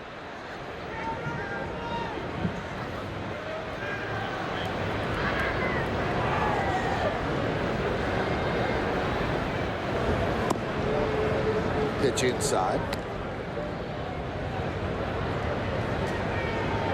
You might be wondering, well, what was the worst start that he's ever had against the Yankees? This was in 2006. This one's right up with that one. 3 2/3 he lasted then. 9 hits, 7 runs. He was just 19 then. 4 walks, 4 strikeouts. Didn't allow a home run. This one, 6 runs, 9 hits, and he has allowed 2 home runs. Boy, when you said 2006, 19 years old, I didn't know he was around that long. No, he came up young. 19, big leagues, multi-year contract, settling down here in Seattle.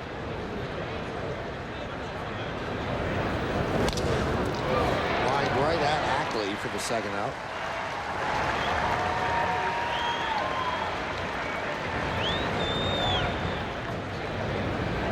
Right fielder, number 27, Chris Dickerson.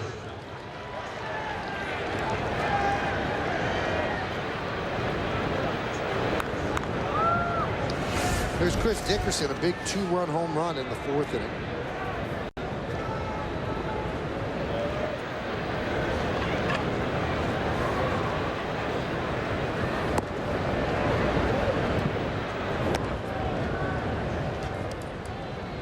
2 for 2. You talk about getting a short straw, end up turning it into a great positive, facing Felix Hernandez, reigning Cy Young Award. See your name penciled in and say, okay, dial it up. This is going to be a big moment. Take advantage of the opportunity. He's doing that tonight. Check swing and foul back.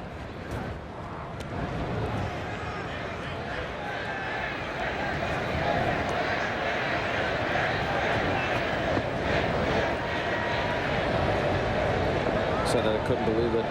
Felix Hernandez has been around that long. He debuted as the youngest big league pitcher since Jose Rio. He's 19 years old. He's a New York Yankee.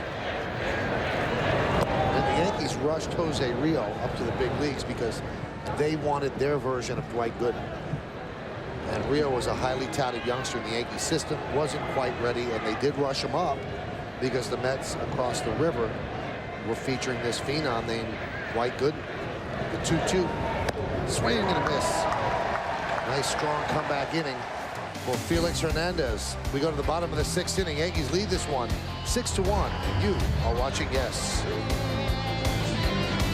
Blimpie has been a part of America's tradition for over 40 years. Our subs are made with fresh baked breads, quality meats and cheeses sliced to order. Taste the difference freshness makes. Blimpie, America's sub shop. This is the Montrose Pet Hospital, Montrose, California. In here, anarchy meets order. Working with AT&T, doctors set up a broadband solution to handle data and a mobility app to stay connected with their business, so they can run the office even when they're not in the office. It's a network of possibilities, helping you do what you do even better. Call AT&T and see what we can do for your business. 3 rows of first-class seating. Quieter than Lexus RX 350. And better highway fuel economy than any other 8-passenger crossover. In other words, kids aren't the only ones being taken to school. Now get 0% financing for 60 months, plus get $1,000 cash allowance when you purchase a 2011 Buick Enclave.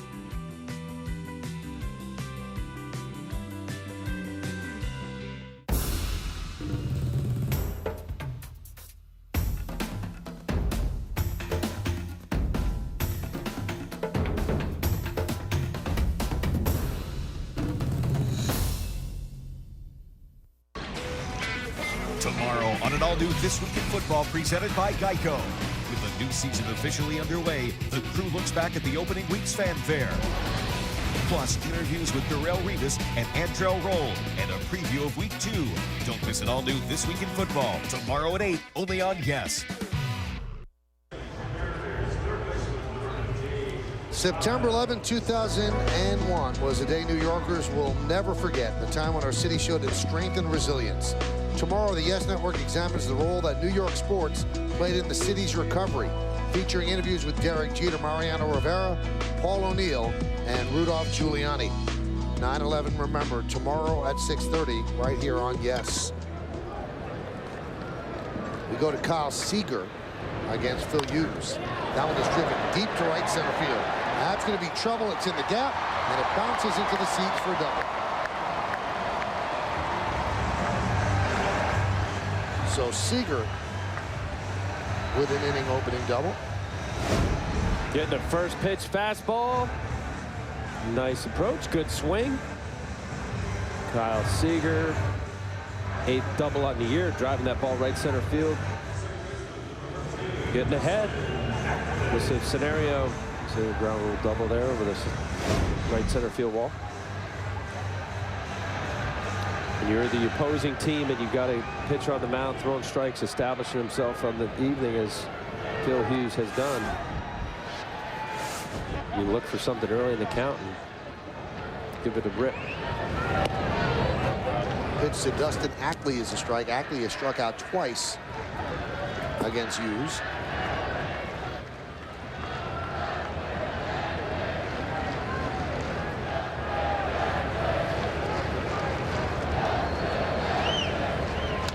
Foul back.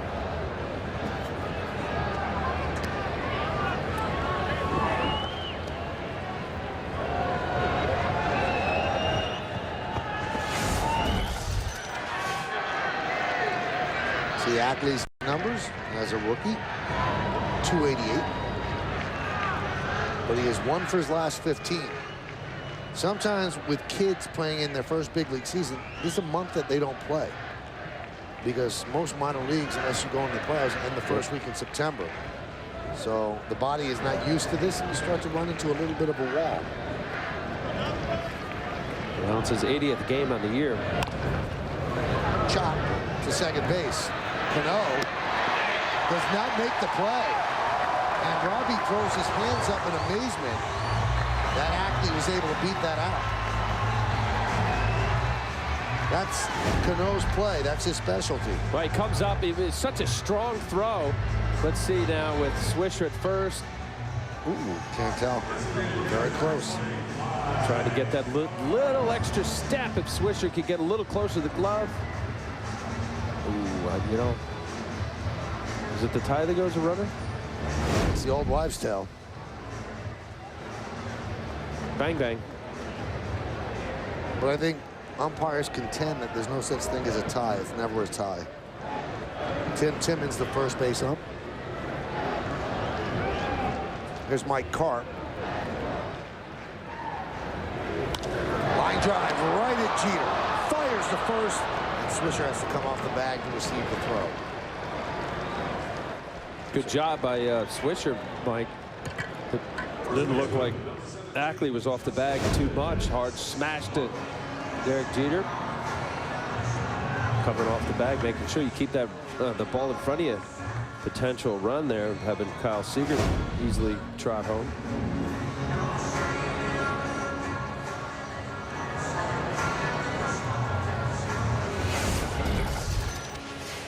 Well, here's Justin Smoke.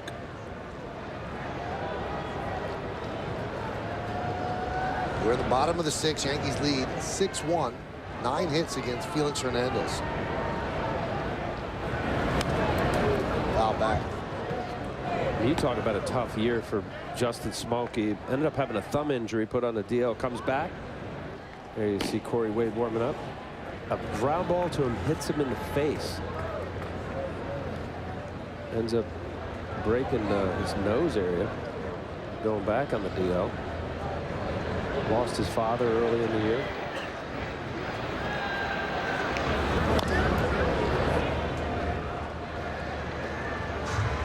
Part of the Mariners' future. They like Justin Smoke. Of course, you mentioned earlier about him being the prospect from the Texas Rangers to get Cliff Lee.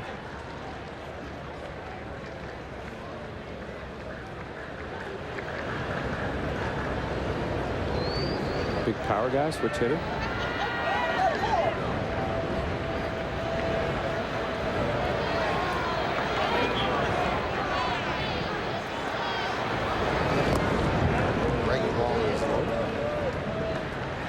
There's a little bit of a jam now, but Al, give me your take on Hughes. You know, obviously it's a little skewed. This is not the best lineup in the American League, but he's made some good pitches. And what I like, Michael, is that especially early on, he established right from the chute. In the first inning, he threw 3 changeups, and I watched that.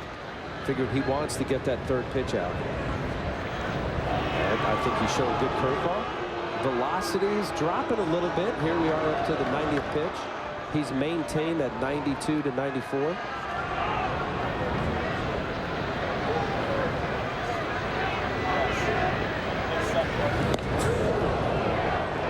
You see, we're seeing more 91-mile-an-hour fastballs, and that I think is the difference, Michael. You click it a little bit more.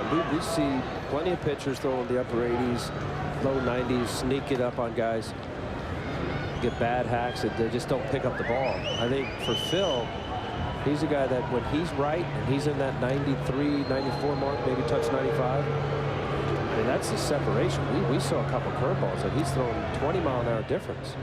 You put a major league hitter in a defensive count and having to look for both a pitch that's over 93 miles an hour and a good curveball, that's when he's most effective.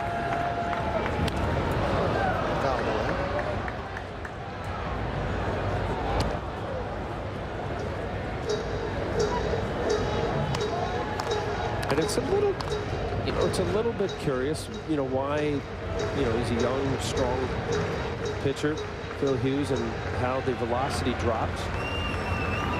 sometimes 3 miles an hour in the course of a game. And the count now full to Smoke, 3-2. Let's see if they send Ackley. Look at this nice play right here. Runner at third base. Austin Romine getting down, making sure it doesn't go through the wickets, and also keeping Ackley at first base. Nice play.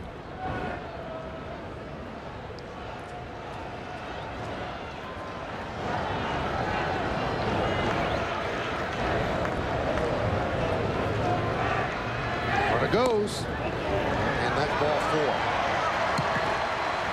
So the bases are loaded. Saw Flinch right there. Mark Carlson, this is not the danger, it's just the part of the game. And Romine coming up, ready to pop a throw. Mark Carlson, maybe he gets blocked out. Watch this right here, Michael. This got height. You see him flinch with his right arm, the umpire? I think he wanted to call that. With all that movement, if that's inside, it's the only spot. Watch here, he's on the plate. See a little right arm movement.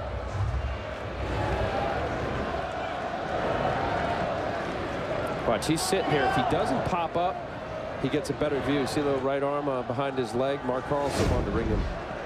With Johnny Flinch there. Yes, he did. Here's Miguel Olivo.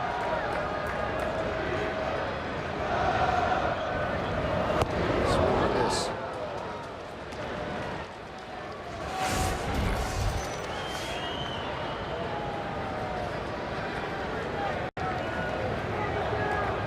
Big cut. Olivo, 17 home runs, trying to go yard ball there at the bases loaded.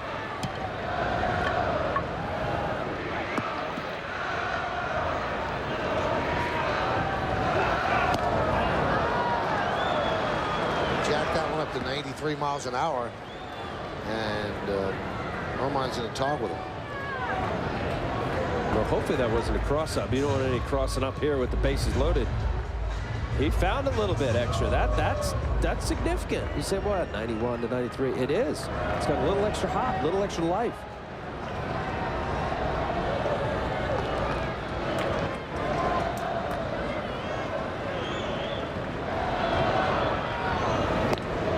Pitch is up and away.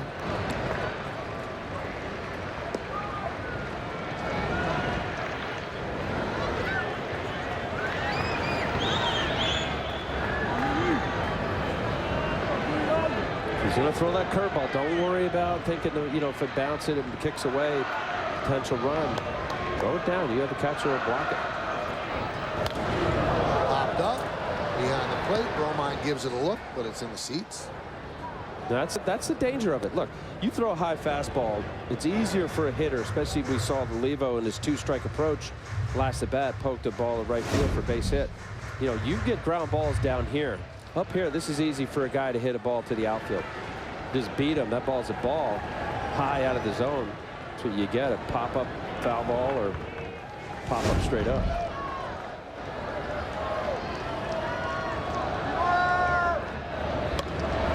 That one is looped into shallow left. Jeter backing up, makes the play for the second out. Now, he almost got burned, Phil Hughes did. You saw Austin Romine patting the glove on the ground, and that's a key indicator saying, curveball, put it down the zone. Fastball down the middle. Olivo just missed it. Now that's a good 93-mile-an-hour fastball. Off the plate, seeing if he's going to test you. High fastball, couldn't get on top of it. Now that curveball's a little too high. Puts a little bit too much in it. You see Phil Hughes running it back, saying, come on, Derek. You see him turn around, making sure that Derek can get to that ball. Scooting out there. Nice play by Derek. And here comes Larry Rothschild as he prepares to face Trayvon Robinson. This is a conversation that I had Larry Rothschild as a pitching coach, great pitching coach, one of the best in the business, saying, look, you're at 98 pitches, way to go, good at bat. Now let's get out of this. Keep those runners there. Come on, get them fired up. We just saw 91, 91, and then he popped at 93. You have a chance to leave these runners stranded.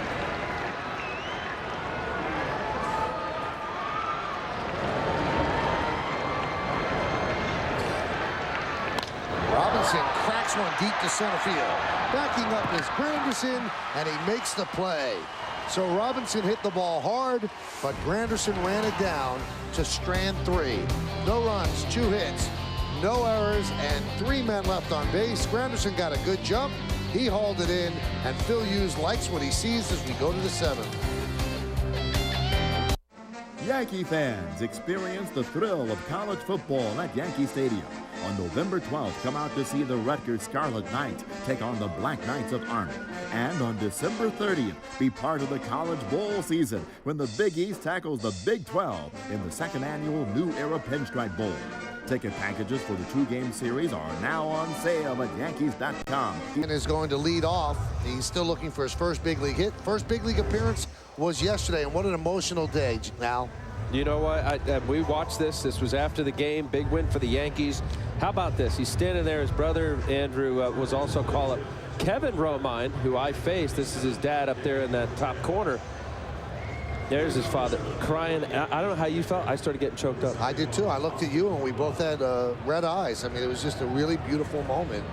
And, you know, his young daughter saw him crying and was hugging him, and she started crying. And the mom wearing the Angels jersey and the Yankee cap. And I mean, imagine you're a dad and with 2 wow. sons. Yeah. Austin Romine takes a strike from Dan Cortez as Eric Wedge makes the call to the bullpen, brought to you by AT&T. Those are the numbers on Cortez, who is appearing in his 10th game.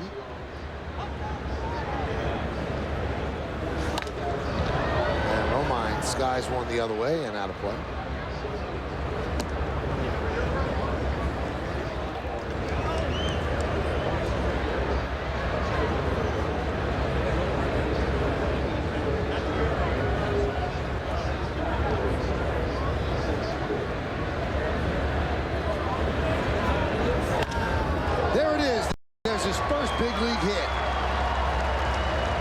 Will fire the ball in, and that ball will get tossed into the Yankee dugout, and Austin Romine gets his first big league hit, a single to right center.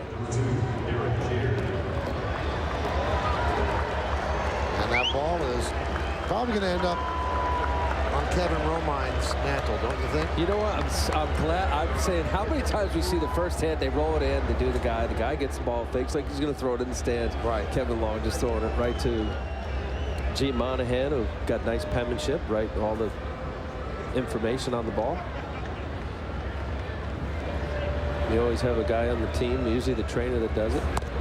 And that's going to be a very special ball for Austin Romine for this reason, because it's his first hit.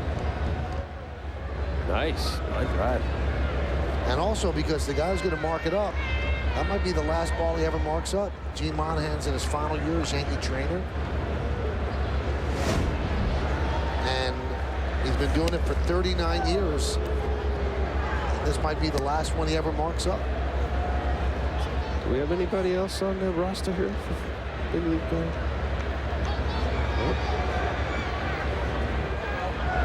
I don't know if they're I don't think anybody else is everyone waiting. else is, nope. Unless a hitter gets it, the pitcher. Cadillac scored as the Yankees up 6-1.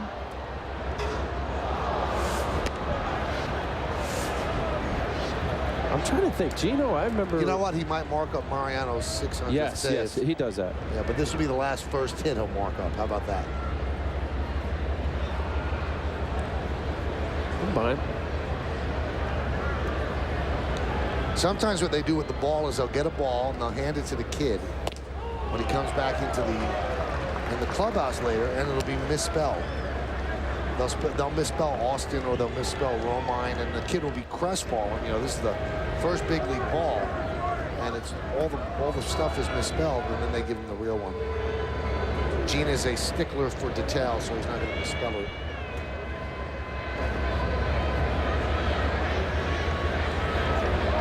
Two to Jeter. Breaking ball outside, 3-2. You have any milestone baseballs? You know what? I'm thinking what Gene did for me was I had the last win for 2005. I got a double play ball in Game 4 of the DS, and he marked up the ball. Whatever, I think it was double play. Runner goes, and Jeter laces a single to right field. Romine's going to stop right there and not test the arm of Ichiro.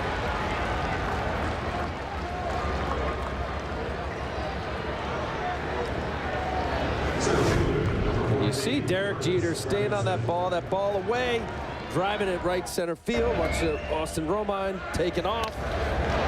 Looking in, making sure. Wait a minute, Ichiro still has a strong arm from there right field. He'd have been dead.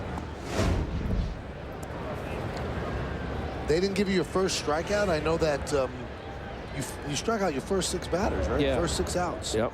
You know what? A story on that was, did I ever tell you when Dave Rigetti saved the game, came in, he wanted me to sign the ball, so I signed it like really small in the horseshoe. Called me every name. He goes, "What are you doing?" I said, "I don't know. It's a team ball." Oh, Rags is so fun. He's like, "No, I want you to sign in the sweet spot," which I thought was kind of cool because he was kind of an idol hero of mine, and he wants me to sign his ball. Why do you want you to sign? Was that your win? I think what he thought was that I was going to have a really good career, and he saved my first game. Okay. I guess. I think he was going to sell You did it. have a really good career. Yeah, it was okay. 3 World Series, Al. I think it was better than okay. No hitter against the Rockies. Lots of hand movements and twitches on the mound. I mean, that's all important. Won that big tie-breaking game against the Reds for the Mets. You pitched great in that Game 7 where the Marlins beat the Indians. You didn't get the win, but you pitched great. You know what? I think about the what-ifs and, you know, coming up as a Yankee farmhand and then eventually getting traded and, you know, just whatever. You reflect on your career. There's no regrets, but, you know, having 2 surgeries when I was 23 and 25 respectively and wondering if I'd ever pitch again.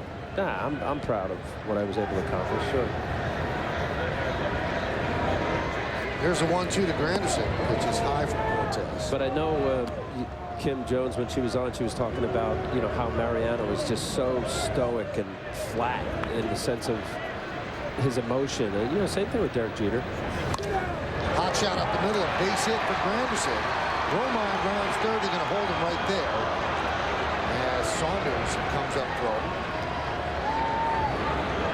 I think Romine, in trying to hold up, fell down to stop his momentum. The Yankees have the bases loaded, nobody out. Well, hot smash again, center field. Michael Saunders coming up.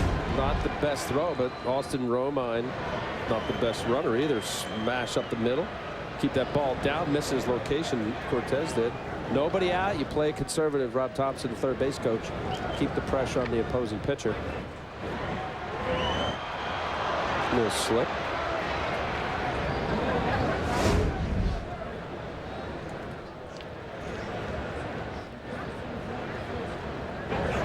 So Carl Willis comes out to talk with Cortez. Telling him the different scenarios. Congratulations for one. First big league hit.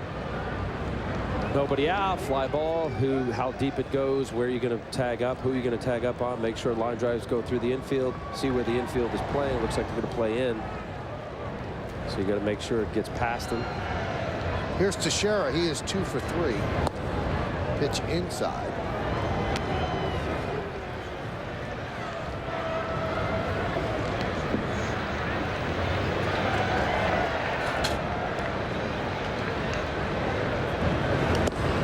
Inside, 2-0.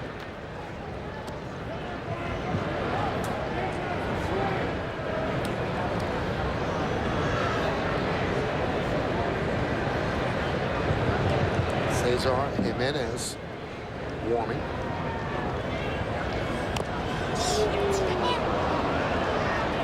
Check swing off the foot of Teixeira. Ball away, ends up cutting. Let's see where it hits him. Ooh, right off the back foot. Ooh. You know, we were going over all of your career accomplishments, Al, and the grand poobah of the Yes Network, the executive producer John J. Filippelli, just texted me and said, "Don't forget, over 7,000 cans of Red Bull as well."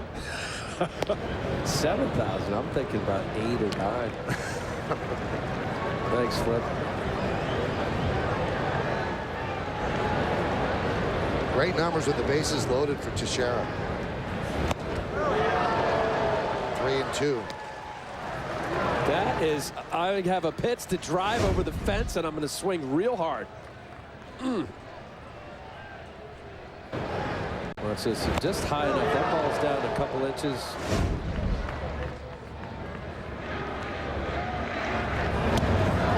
Swings and misses.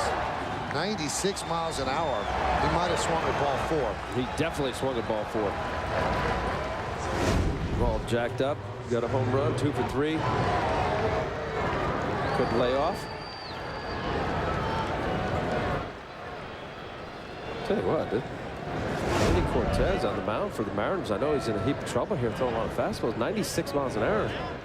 They have some arms out of the pen, and it's a matter of Eric Wedge trying to figure out who's capable, who are the pitchers, who are the throwers. We rate Dan Cortez out, but his pitch is a slider. He's throwing 95 or better velocity.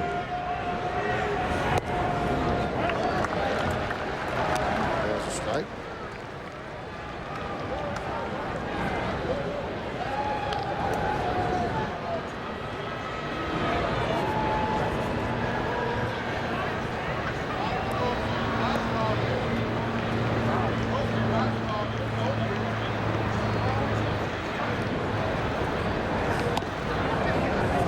Outside at 97. Now this is just the season for Robbie Cano with the bases loaded. 7 for 16 with 3 grand slams and 24 ribbies. Reminds me of the year that Don Mattingly had 6 grand slams in one season, and those were the only 6 he ever hit in his career. Pitch outside. I think that was 87. I want to say 88. I was there. I remember. Really? Was it? It was 88? I think it was 88. Well, you see him taking these tough pitches away. This is where a batter who hits as well as Robinson Cano, he knows the pitcher's in trouble. Chances. So what does that mean? You lay off the tough pitch, make him come in. Jeff Kellogg, third base umpire, watches to see the check. He's trying to get out of the way of the pitch here, keeping his hands back. His body does roll out. The bat did not basically get off his shoulder. I think that was a good call. I just looked it up on my iPad. 1987. Was it 87? Yeah. You were beat writer. Yep.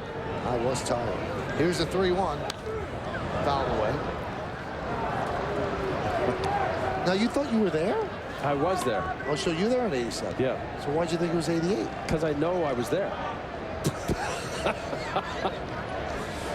I don't know. I remember. Then I'll tell you, down the stretch in September, I'd like to know how many of those 6 he had, because I think a couple of them were in September. He had 2 in September. All right, September so 25th and 29th. And they made a big fuss of it. That's why I remember. 3-2. Foul back. He had 1 in May, 1 in June, 2 in July, and 2 in September.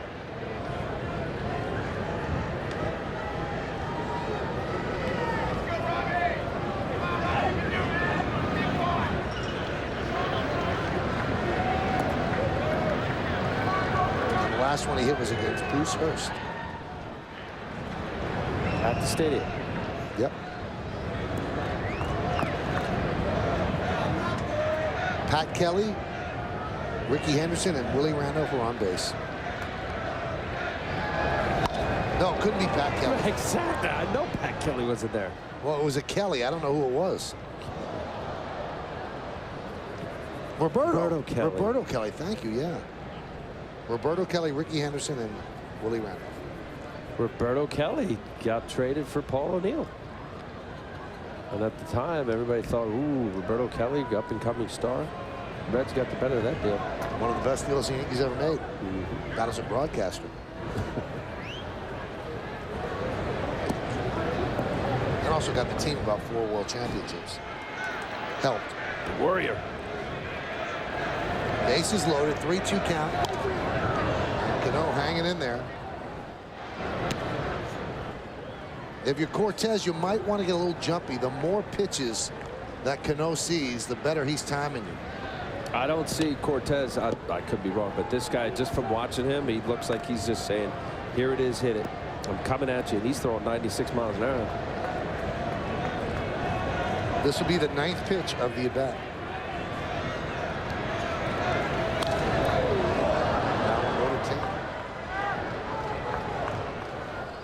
It is so hard, Michael, for one, just to throw a quality pitch to get a quality major league hitter out in Robinson Cano or any other hitter similar. But to continue to make pound the zone, foul ball, I always thought the pendulum definitely got in favor of the hitter. Seeing more pitches, seeing the release point, plus you got to throw a strike. And the pitches that he's fouling off here are strikes, so he's not doing him any favors. Oh, this might be a little off-speed pitch here. 3-2. Served in left field. Robinson, it's over his head, and it rolls to the wall. Romine scores. Jeter scores. Here comes Granderson. He scores. It's a bases-clearing double for Cano. He takes third on the throw, and the Yankees lead 9-1.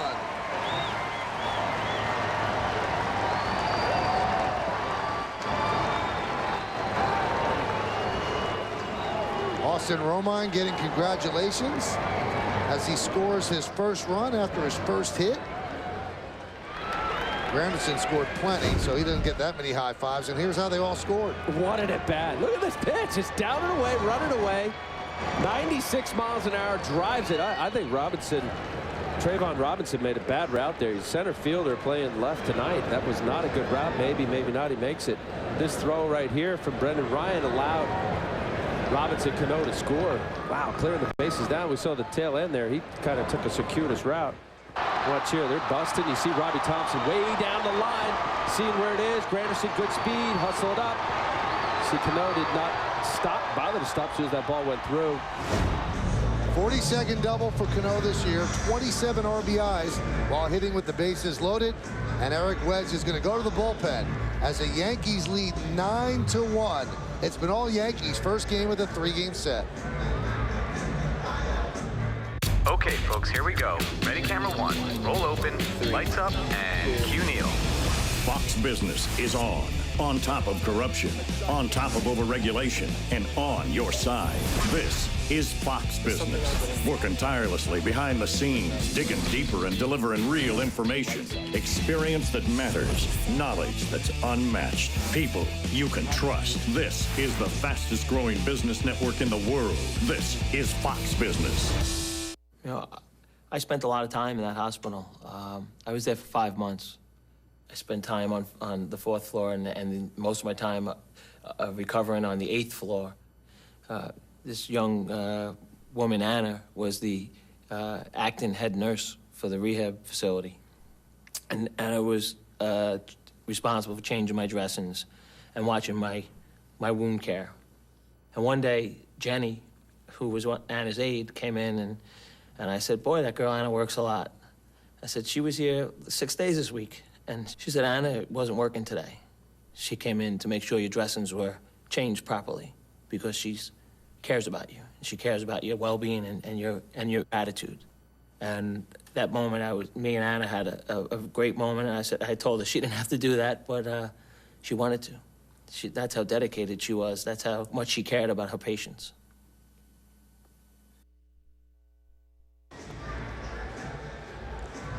Well, it's been all Yankees as the Yankees now lead 9-1 on Robinson Cano's bases clearing double. He went to third on the throw. So this year with the bases loaded, 8 for 17, 2 doubles, a triple, 3 grand slams, and 27 runs batted in. So 27 of his 109 ribbies have come with the bases loaded. And he knocks Dan Cortez out of the game. As Eric Wedge again makes a call to the bullpen, brought to you by AT&T. Cesar Jimenez. High ERA, obviously didn't pitch a whole lot. 1 1/3 innings. Change-up specialist, lefty specialist. Infield is in.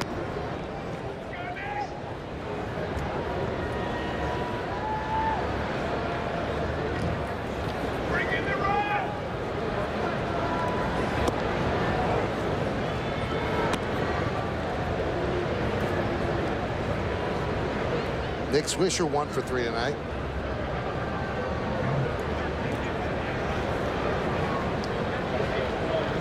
The 2-0 popped up. A run will not score. Ackley calls off smoke for the second out.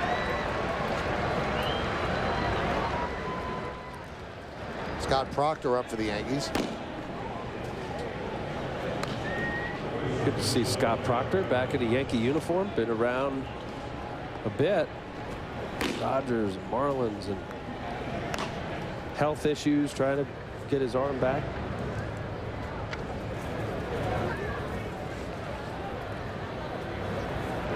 Here's Eric Chavez, 0 for 2. Had a sac fly in the Yankees' 5-run fourth.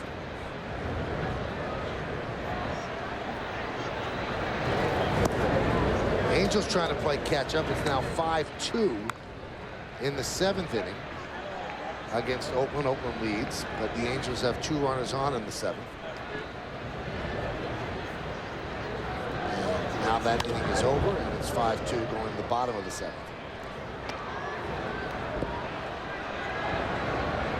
Only 3 games in the American League. Well, 4 with this one tonight. And a full slate in the National League. No, I was wrong. 6 games in the National League. Who's off? I think the Mets are off. No, Mets lost to Washington. You know, then it is a full slate. You know what they're doing? They're fouling the others. They have 2 NFL games up on the board on their National League scoreboard. Swing and a miss. Chavez down on strikes. We'll straighten out the scoreboard, but Austin Romine has to be feeling pretty good right now. Why? He led off this inning with his first big league hit. He's got the baseball, he's got the memory, and later on he's going to have a run scored. J&R, New York's largest and top-rated technology superstore for cameras, computers, audio products, movies, music, housewares, TVs, video games, and more, is now proud to be the official consumer electronics retailer of the New York Yankees. An airline's job is to take you from where you are to where you need to be. And we're not just talking about points on a map. With a more intuitive Delta website and mobile app, and the most Wi-Fi equipped planes, we let you be everywhere at once. Innovations like these are extending our reach so that you can extend yours. And now, even at 30,000 feet, you can still touch the ground. Jeter? The guy's got an edge. Derek Jeter? That guy's got an edge. Oh, definitely an edge. He's got an edge. Totally. Porque tiene un edge. Jeter? You know he's got an edge. He so has an edge. He's got an edge, baby. And I got it with this cool panoramic Vista roof. Now lease an edge with Sync and My Ford Touch for just $199 a month. Just $199. Unbelievable. I've never seen anything like it. Only at your Tri-State Ford dealer.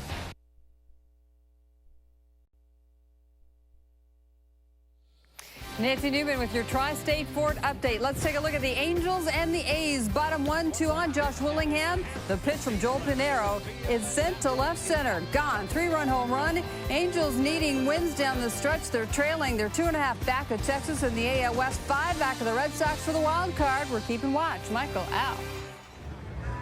Thank you, Nancy. We'll hear from Nancy in the postgame along with Kimberly Jones. Let's take a look now at Tuesday's starting pitchers. Brought to you by Verizon Fios. Visit us online at verizon.com/getFios to get the best deals on Fios. Actually, this is a little later on today. A.J. Burnett goes for the Yankees, 9-11, 5.27. And Charlie Furbush, 3-8 with a 4.84. He came over from the Tigers in the deal that sent Doug Fister to the Tigers. Fister's been great for Detroit. Our BP show starts at 9, so please be here on Yes when we start. 9:30 pregame, 10:10 first pitch. Look forward to it. Be great. Doug Fister, you mentioned, he might have emerged as the #2 starter. I think he's going to be. Here's Scott Proctor on a relief with Phil Hughes.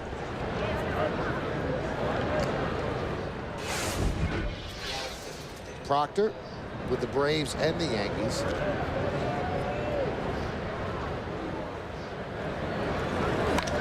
That one is skied to center field. Going back is Granderson. Still back. Still back. It's going to be over his head, and it bounces over the wall for a double. So Ryan opens up the 7th inning with a double. Well, not a good way to start the inning for Scott Proctor. Brendan Ryan gets a fastball out over the plate, driving this ball over Curtis Granderson's head. He's looking at the wall. That last look may have cost him a possibility for a spectacular catch. There's a long way here. The Yankee outfielders play shallow, generally speaking, certainly with a Brandon Ryan up. Just couldn't get to it. Cadillac scoreboard 9-1 Yankees lead. Here's Michael Saunders with a runner at second. Swing and a miss. 94 miles an hour for Proctor. Proctor has had arm problems. He's been used an awful lot. He's the type of reliever, throws hard, comes in, you get seduced by that, you keep getting him up, putting him in, and he keeps taking the ball, and he's paid the price with a lot of arm problems. Yeah, well, you know, you look at his bio and you go back to that year in 2006, a major league high 83 relief appearances. The second highest single season total in franchise history behind Paul Quantrill, who had 86 appearances in 2004. It's a lot of games. Swing and a miss. Saunders down on strikes. You know, you mentioned Quantrill, you mentioned Proctor. Those guys were never the same after those years. You could say, hey, it's valiant that they take the ball and they were there, but you're going to pay for them somewhere down the line. Andrew Brackman up. He might see his first big league action. Here's Ichiro.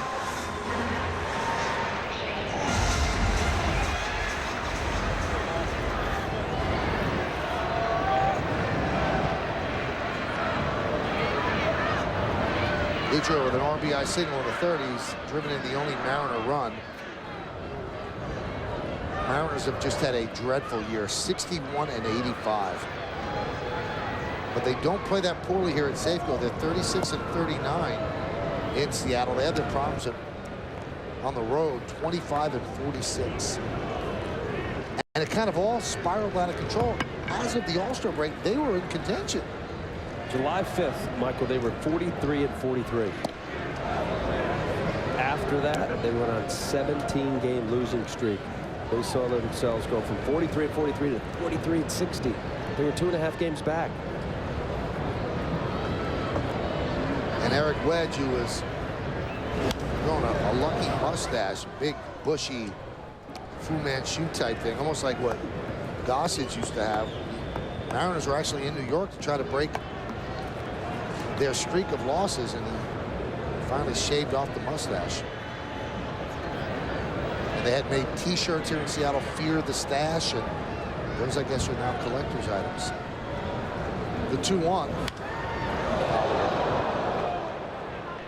But what you've been mentioning about, you know, there's some kind of false sense of maybe we're better than we think we are. And it happened. Jack Zaremski came in 2009. If you remember, they got off to a great start. Kind of a story of, wow, look at the Mariners. You know, people didn't think really much of them in the sense of leading the West. Sean Figgins has been an absolute nightmare as far as signing. And they still owe him $18 million for 2 more years. Just has not been the same player as he was with the Angels. But if you look at this club, and this is why they're kind of looking forward, you know, the opening day roster, they had Jack Cust, who's no longer here. Milton Brady's no longer here. Franklin Gutierrez, who wasn't doing great as center fielder. Swing and a miss. He strikes out Ichiro. Wow, for Ichiro too, Michael, to swing at a pitch off the plate. He was playing in protect mode. Hit the hard foul ball to the Yankee dugout. That ball was a ball.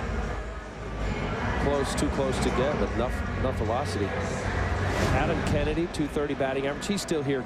Good guy to have around. Very helpful for Ackley at second base. And then Jack Wilson, they ended up getting rid of him. So much of this club has absolutely changed since the All-Star break. Romine, the ball trickles past him. That'll be a wild pitch, allowing Ryan to move to third.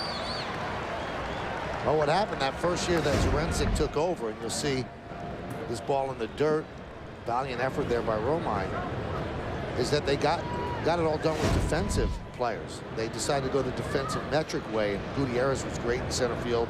And they just had a lot of good gloves, and they got as many outs as they could. And they got seduced into thinking they were close, and they made these signings that didn't work out.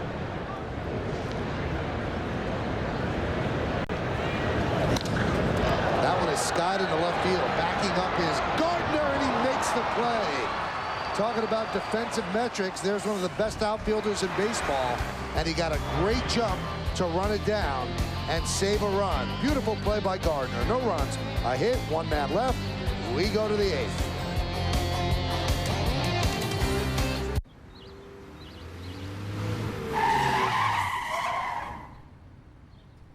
New cars and SUVs are arriving daily. Find exceptional offers on a great selection at your Acura dealer today. Construction work is dangerous. Every day, workers are injured in accidents due to unsafe conditions. Francisco supported his family by working in construction until one day he was injured in a construction accident. He needed a lawyer that could take care of his problems. He called Jacob Areski and Associates, the lawyers who fight for the rights of injured workers with proven results. And they won my case. If you've been injured in a construction accident, call me. Jacob Areski and Associates, 718-993-9999. We'll even come to you. Call Lava Life Voice now and find what you're looking for. There are always exciting local singles to talk to, anytime, day or night. You'll be amazed how much fun you can have on the phone, and it's free to try. Record a greeting, then listen and respond to other callers. When you're ready, you can even talk live, so it's easy finding people just like you. Get your free trial now. Call Lava Life Voice now and find what you're looking for.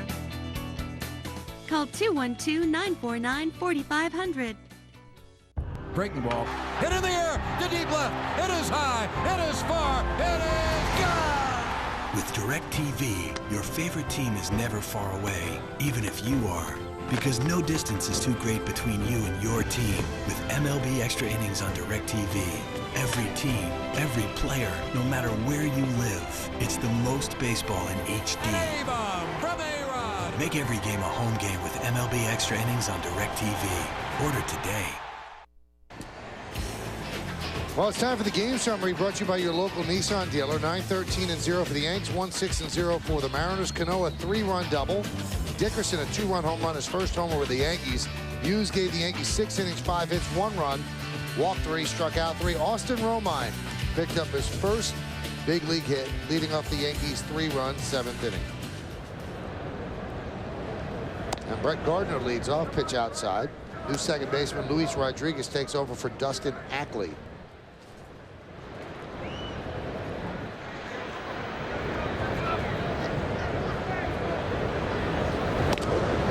Talking about how the Mariners kind of went off track. The Hyundai scoreboard shows the Yankees on track at 9-1. Their trade to pick up Eric Bedard was one of the all-time worst trades you could make. And he has not helped the team, and they ended up getting rid of him to the Red Sox.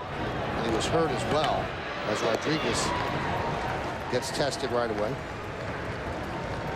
Take the Yankees with you when you travel out of the Yankees home territory. Subscribe to MLB.tv today to see Yankees games live or on demand on your computer and your favorite devices. Visit Yankees.com to order and get more details. MLB.tv.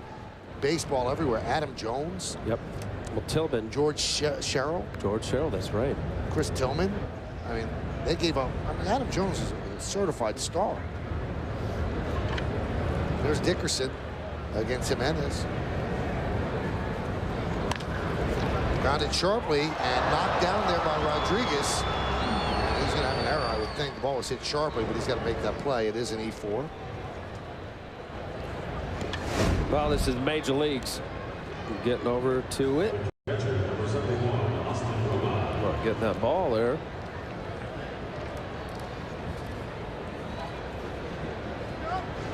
You said Justin Ackley. Luis Rodriguez took over for Ackley. Here is Austin Romine.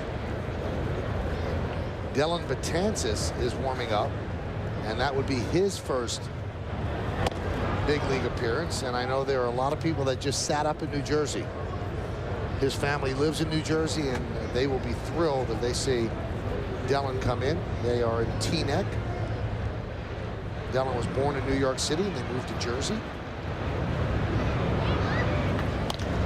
Austin Romine pops it up. Ryan there, and he puts it away. Second out.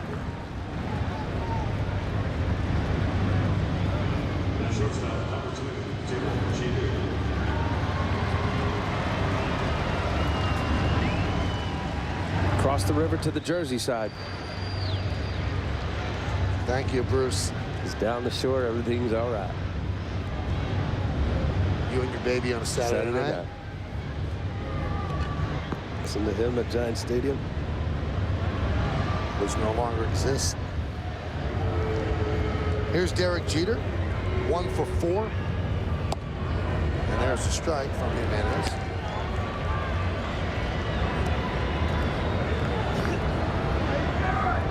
Derek Jeter has a 10-game hitting streak that was extended to 11 straight with a single in the 7th.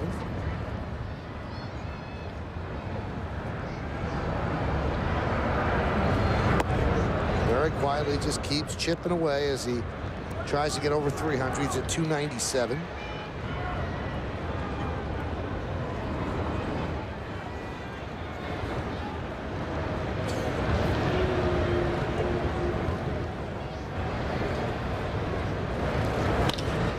Grounded sharply to third. Gobbled up by Seager. They go the short way, and that will do it. Here in the 8th, no runs, no hits, 1 error, 1 man left on base. We go to the bottom of the 8th inning, 9-1 Yanks.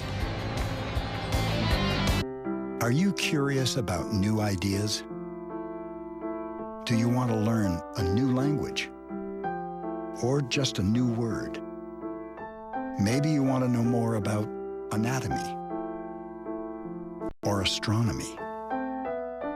You could master something new or uncover a hidden talent.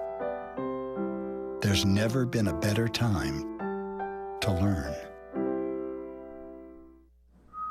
Oven Gold Turkey is a magnet for sandwich thieves. Aha! Not today, Jeff. Every day, you switch my boar's head oven gold with your cheap turkey made of ground-up pieces and fat and seaweed extract. Seaweed, Jeffrey. Well, not today. Today, I win.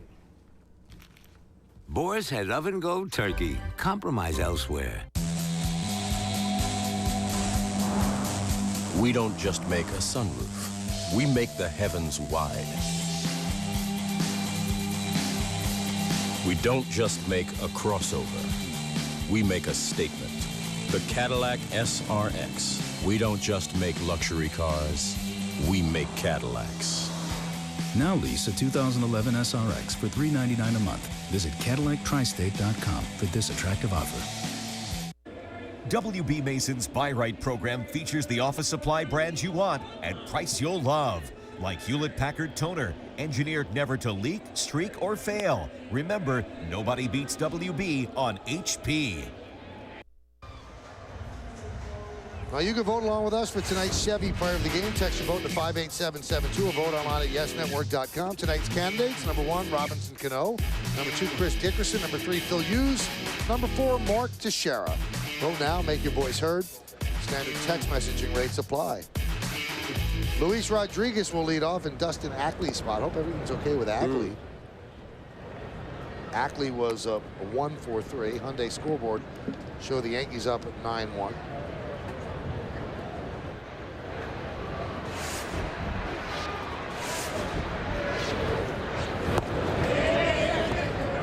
Check swing, did he go? Yes, he did, said Jeff Kellogg.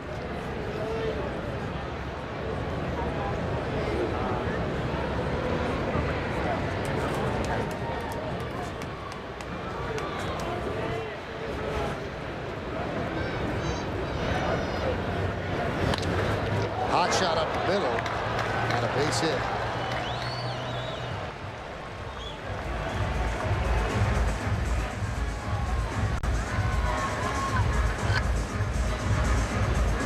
Look out, Scott. Ball coming right back at you. Staying on the baseball, Luis Rodriguez.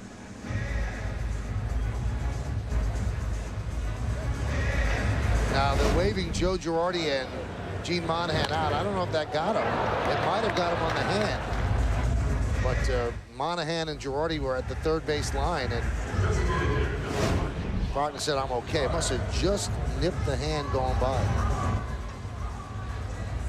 Scary.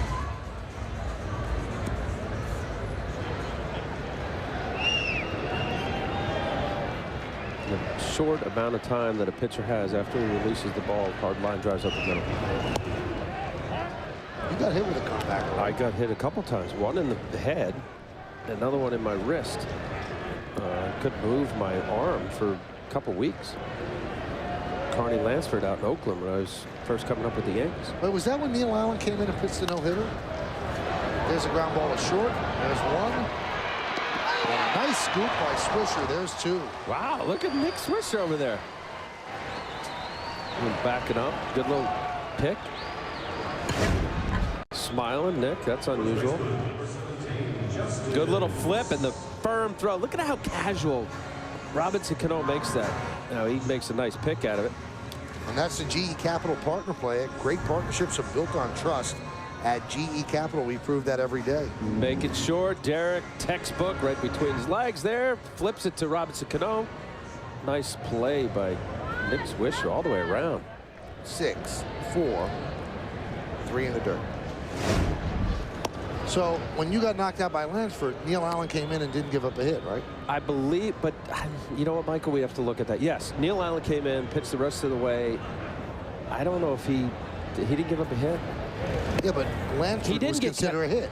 Right. So he didn't get credit for a no-hitter, but he did not give up a hit.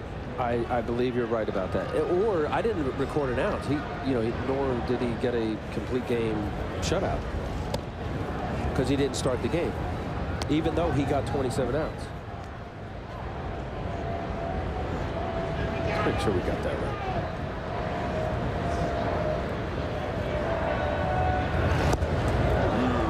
Big cut. You see the big swing from Justin Smoke. He's just off enough. I know they're excited about it. Chris Chambliss, the hitting coach, a longtime Yankee great.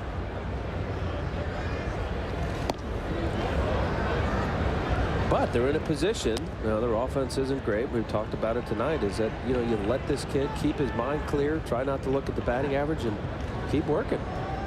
Because they're invested in him. And Smoke works a walk. This copyrighted telecast presented by authority of the New York Yankees may not be reproduced or retransmitted in any form, and the accounts and descriptions of this game may not be disseminated without the express written consent of the New York Yankees. All right, so rookie left-hander Al Leiter started for the Yankees, faced only one batter, Carney Lansford, lined right back to the mound. Neil Allen enters with no out in the first inning. When he charged the A's without a run in the first, didn't allow a hit until Jose Canseco hit a bouncer up the middle. That one's driven deep to left field, and it is gone. A home run for Olivo, and now the Yankees lead 9-3. Olivo's 18th home run of the year.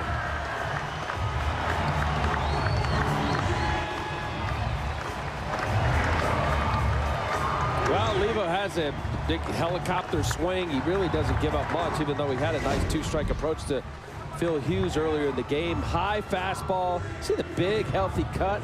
Kind of dives a little bit. A lot of strength there. 18 home runs.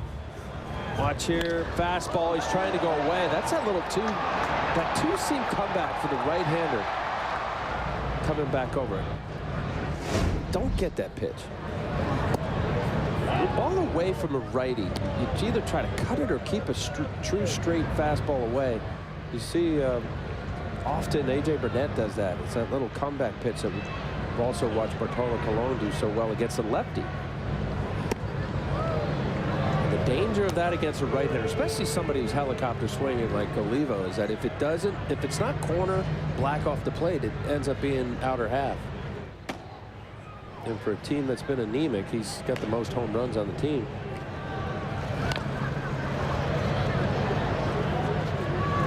Anyway, just to finish up about Neil Allen, he gave up that hit, but he pitched a shutout that didn't get a complete game. That was it. Right. Okay. Because the guy started again. Now, Ernie Shore once came in for Babe Ruth. When Babe Ruth walked the first batter, got thrown out of the game, Ernie Shore came in. Runner was thrown out, and then he didn't give up a hit the rest of the way. Strike three, and Robinson is down looking. But the Mariners scored 2 on 2 hits. Nobody left on base. We go to the 9th. Yanks up 9-3.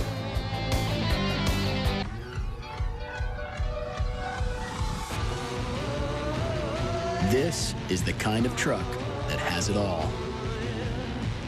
Guess that means you can do it all. It's the Chevy season of doing. Now combine the All-Star Edition discount with other offers for a total value of $6,000. Or qualified buyers can get 0% APR for 60 months plus $1,000 cash allowance on all Silverado models. Get to your Chevy dealer and get that truck today. Mrs. Whiteley, I'm very sorry. You have lung cancer. What could be worse than hearing this from your doctor?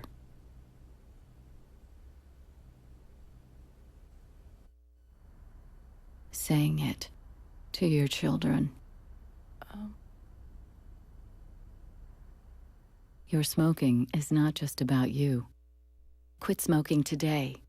For help, call 311. Ever feel like you're missing out on mobile internet because smartphone plans cost too much? Well, T-Mobile's here to help. With America's largest 4G network, Facebook, gaming, entertainment, the best of what the internet has to offer right at your fingertips. T-Mobile gives you all this for just $49.99. Introducing T-Mobile's best plan ever. Unlimited data, talk, and text. 2 lines, just $49.99 each for a limited time. From America's largest 4G network. T-Mobile. Yankees Baseball on Yes is brought to you in part by J&R Music and Computer World. And by Mazda. Zoom. Zoom. Tuesday, the Yankees continue their chase for the AL East crown as they battle the Mariners here at Safeco Field. Please, complete coverage starts at 9 o'clock with Audi batting practice today and the Tri-State Ford pregame. Then, Michael Kay and I are back for all the action. Yankees, Mariners, it all starts at 9 o'clock, only on Yes. So what were the 3 pleases for you? Begging people to listen or what? I don't know. I saw complete and I said please. Not sure why. Here's Josh Lukey, and his first pitch is ripped into right field by Curtis Granderson. Granderson's second hit tonight, 2 for 5. Yeah, this is one of the games with Josh Lukey up on the mound. There's going to get an opportunity for the Mariners to see their young pitchers, the high ERA. A few too many walks, 12 walks, 25 innings, not good ratio. Too many hits per inning.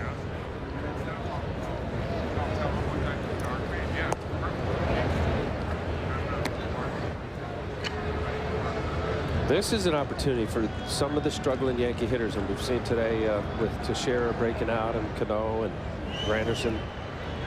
Take advantage of seeing some pitches with guys that aren't front end relievers or your better relievers in the game. Nice arms. There's some nice arms out of the pen here. Inexperience is the biggest thing. Teixeira hits one deep to center field. Saunders back. He's there. He'll make the play. Granderson heads back to first.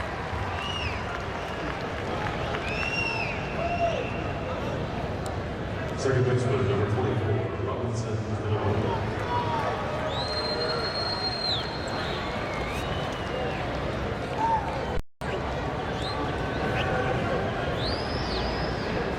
Nice day, but look at that there. With the 3 RBIs, the 2 doubles, 3 for 4.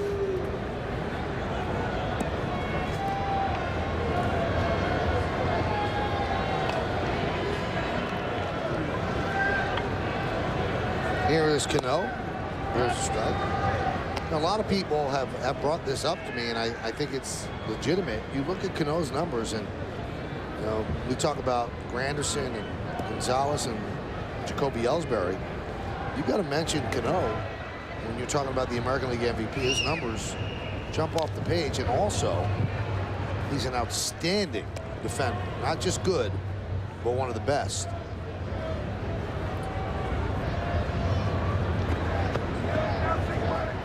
Now, when you look at who's the Yankee MVP,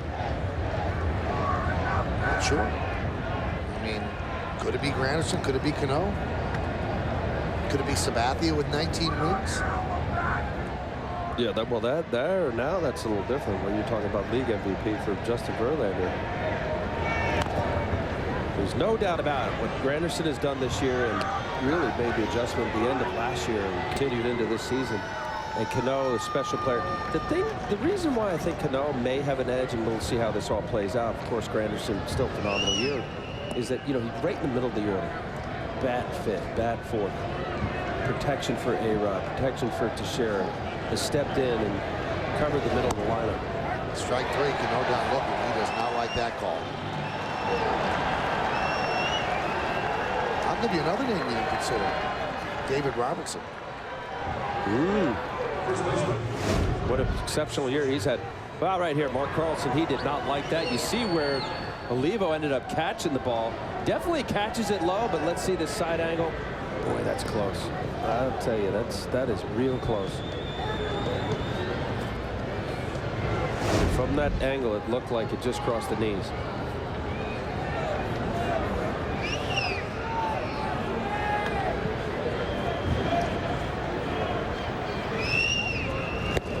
Swing and a miss.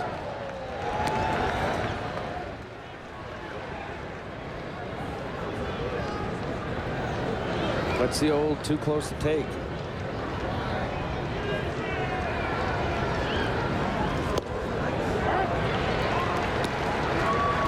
Two count, 2 strikes. Anything close? You're not sure about an umpire if he's been inconsistent or not for the night. That's a nice changeup right there. So far, Josh Lukey. I know that high ERA, 93 mile-an-hour fastball, great changeup. The 0-2. Low.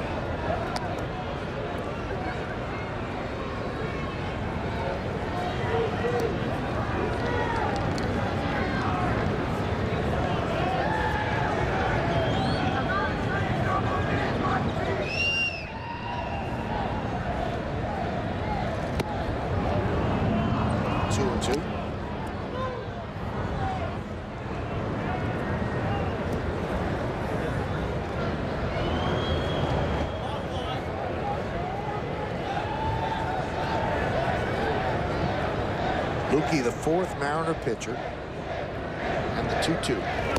Strike three. Impressive outing for Josh Lukey, firing hard fastballs and recovering after Granderson's leadoff single. We go to the bottom of the 9th. Yankees lead this one 9-3. 2 sofas, regardless of size, only $7.98 for both pieces. Holy mackerel, bonded leather everywhere you sit. My Bob's is different. Choose any size sofa with chair and storage ottoman. All 3 pieces, only $7.98. Meet the Mazda 3 4-door, 5-door, and the one and only Mazda Speed 3. No other car in its class looks like it, feels like it, or most importantly, drives like it. This is a car worth driving, and that's the only kind of car we build. We build Mazdas. What do you drive? Now get the Mazda 3 with 0% APR for 60 months.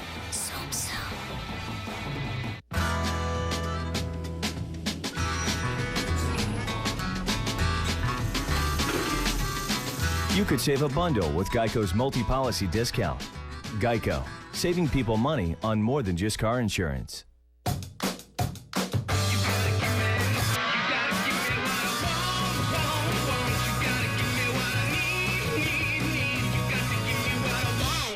Geico, saving people money on more than just car insurance.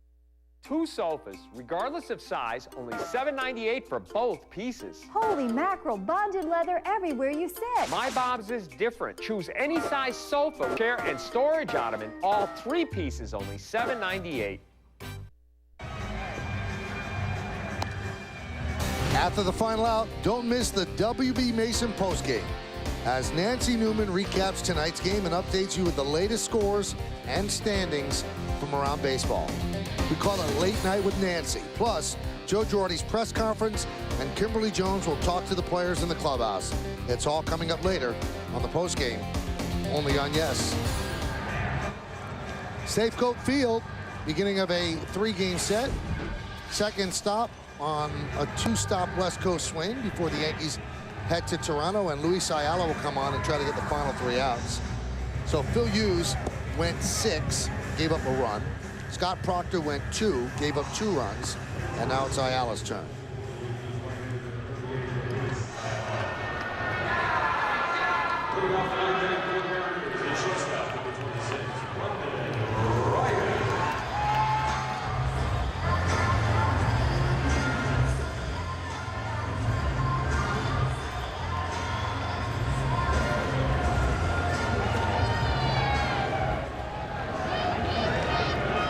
9-3. The Yankees lead, looking to nail this one down. And here is Brendan Ryan.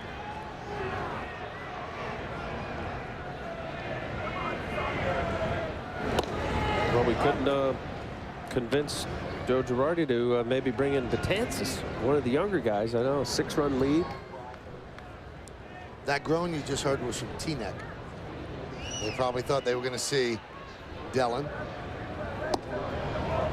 Boy, stand next to Dellin, Al. I'm sure you've done. He's a huge young man. Is he 6'9" or 6? I think he's 6'8", something like Yeah. that. I mean, really a big kid, broad-shouldered.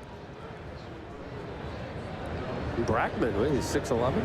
Yeah, Brackman's gigantic. Well, he used to play college basketball for North Carolina State. And now Brackman's warming up. And that's Aaron Laffey, the left-hander. Just getting some work. I'd like to. Hopefully, we get a chance to see Brackman before the year's out.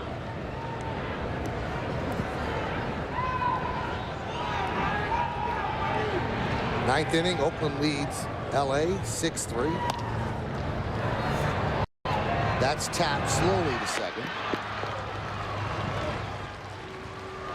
Now, if you're a rookie on this Yankee team, you've got to wear this backpack. I think that's Tinkerbell.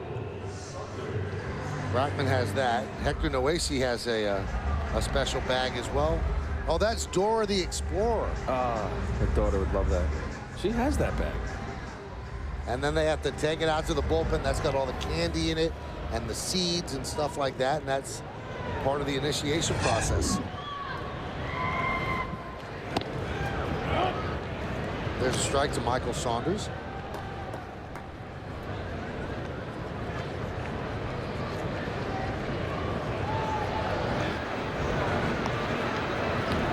The 0-1. Grounded softly to second again. Cano over to Swisher, and the Yankees are 1 out away from a win.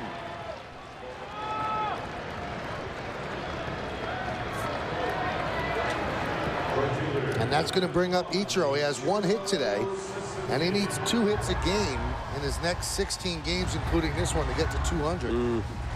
Well, it's going to be tough, Ichiro.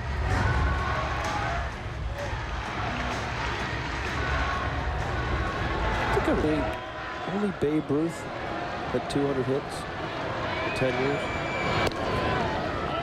There's a strike.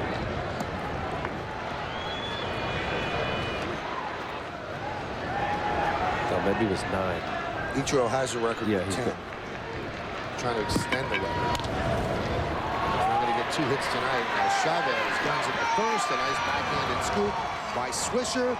And that is going to do it as the Yankees win this game by a score of 9-3. So you can put it on the left side as Phil Hughes picks up the victory. Luis Ayala gets the last 3 outs, and you got to stick around for the postgame show to find out who's tonight's Chevy player of the game. Could be Austin Romine. Did a good job behind the plate. Picked up his first big league hit, which you'll never forget, and also scored his first big league run until Russell Martin is healthy with his right thumb. You're seeing Austin Romine behind the plate. He might be catching A.J. Burnett tomorrow or later today here in Seattle. So the Yankees, who had lost 4 in a row, now win 2 in a row. So they do what they have to do. They maintain a 4-game lead over the Boston Red Sox. They gained that half game in the standings, but they remain 4 games ahead in the loss column, and that is their largest lead of the season. So the Yankees feeling good about things. The Red Sox feeling a little bit nervous as Tampa Bay won, and they closed to within 3 of the Red Sox in the wild card race. Things are getting tight in the American League. In the wild card for sure between the Rays and the Red Sox, and the Yankees keeping a nice healthy lead here in the East with this victory over the Seattle Mariners. So they begin the 3-game set with a victory, a 9-3 victory, and Mark Teixeira was part of the Yankee offensive outburst. He's with Kim Jones. He certainly was part of that outburst, Michael. And Mark, what was the key to this lineup touching up Felix Hernandez for those 6 runs, 9 hits, 5 runs in that 1 inning? I don't think we missed mistakes. You know, when Felix makes his pitches, you're not going to get many hits. But he left a few balls up in the zone, you know, in the middle of the plate, and we made him pay. When your ball hit the right field seats there, he immediately had a look on his face like he knew. What did you see? Yeah, I mean, I saw a changeup that he left up in the zone. And like I said, if he throws it the way he wants to, it's probably in the dirt. I might swing and miss it. But, you know, I think that might have got him off his game a little bit and allowed for that big inning. So it was a big hit for us. And it certainly led to the 4 runs in that inning that followed. Mark, I've got to ask you about Safeco Field because it seems like you love it here. Yeah. 22 for your last 44 here, and among those 22 hits are 7 home runs. What is it about this place? I really love it. I mean, I love playing here. You know, I think maybe because I played in Texas for so many years, I have a lot of great memories of playing here. And as a young player, first time you come here, it's a beautiful stadium. I love Seattle, and hopefully it keeps going like the last couple games. That's right. You have 2 more. Mark, thanks so much. Thanks, Kim. Michael, back to you. All right, thank you, Kim, and thank you, Mark. Mark now has a 10-game hitting streak dating back to 2009 here in Safeco Field. So all of that with the New York Yankees. Yankees win 9-3. We'll give out an award. We'll lead you into the postgame. Stay right here. Claims to be somehow greater than the sum of its parts. But how about one that's smarter? The Lincoln MKZ, named most dependable car in its class 2 years running by J.D. Power & Associates. Now, take advantage of exceptional offers on the MKZ. It's not just luxury, it's smarter than that.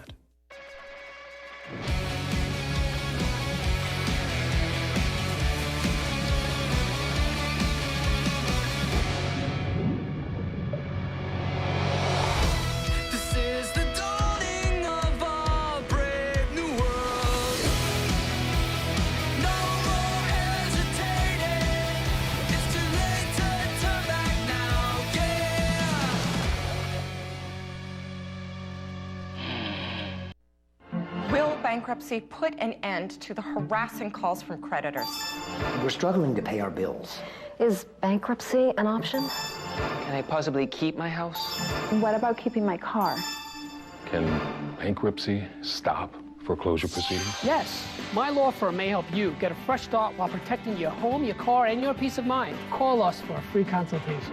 Will I ever be able to get credit again? Yes, because bankruptcy isn't the end. It's a new beginning. In today's economic times, are you struggling to pay your mortgage, credit card, or medical bills? I'm David Pankin. Before you enter credit counseling payment plans you can't afford, find out how bankruptcy may help you get out of debt and get the fresh financial start you need. Immediate financial relief could be a phone call away. Get the whole picture. Call 888-9600. As always, your consultation is confidential and free. And remember, bankruptcy is not the end, it's a new beginning. Call Lava Life Voice now and find what you're looking for. There are always exciting local singles to talk to anytime, day or night. You'll be amazed how much fun you can have on the phone, and it's free to try. Record a greeting, then listen and respond to other callers. When you're ready, you can even talk live, so it's easy finding people just like you. Get your free trial now. Call Lava Life Voice now and find what you're looking for. Call 212-949-4500. Before a crowd of 22,029, Yankees win 9-3, and that crowd also saw the Land Rover drive of the game. And, Michael, that goes back to the 4th inning off the King. Felix Teixeira led off the inning with a home run. How about Chris Dickerson, his first home run as a Yankee this year, driving in Brett Gardner, blowing this game open, a 5-run 4th inning. Eventual 9-3 Yankee win. That is your Land Rover drive of the game. Yankees beat Seattle 9-3, 9-14-0 for the Yanks, 3-8-1 for the Mariners. Phil Hughes gets the win. Felix took the loss. Felix Hernandez, time of the game a manageable 249. Hughes went 6 innings. Cano, 3 hits and 5 at-bats. A bases clearing, bases loaded double, driving in 3. Austin Romine picked up his first major league hit. Dickerson 2 for 4 with the home run that Al told you about. His first is a Yankee. Coming up on the YES Network, stay tuned for the WB Mason postgame show with Nancy Newman and Kimberly Jones. Special thanks to producer Frank DeGrace, coordinating director John Moore, vice president of operations Ed Delaney, our supervising producer Woody Fryman, and the executive producer of the YES Network is Mr. John J. Filippelli. Join us again tomorrow for Yankees baseball as the Bombers take on the Mariners right here at Safeco Field in Seattle, Washington. Coverage will begin at 9 p.m. on the YES Network. Once again, the final score of the New York Yankees 9, the Seattle Mariners 3. Now, let's go to Nancy Newman in our YES Network studios. Thank you, Michael. Hi, everybody. Welcome to the WB Mason postgame show. While Felix Hernandez came into the night's game with sparkling, stingy numbers versus the Yankees, it would be a great night for the Yankees offense. And Phil Hughes held up his end. So who is our Chevy player of the game? It is voted on by you, the fans. Plenty of offensive stars.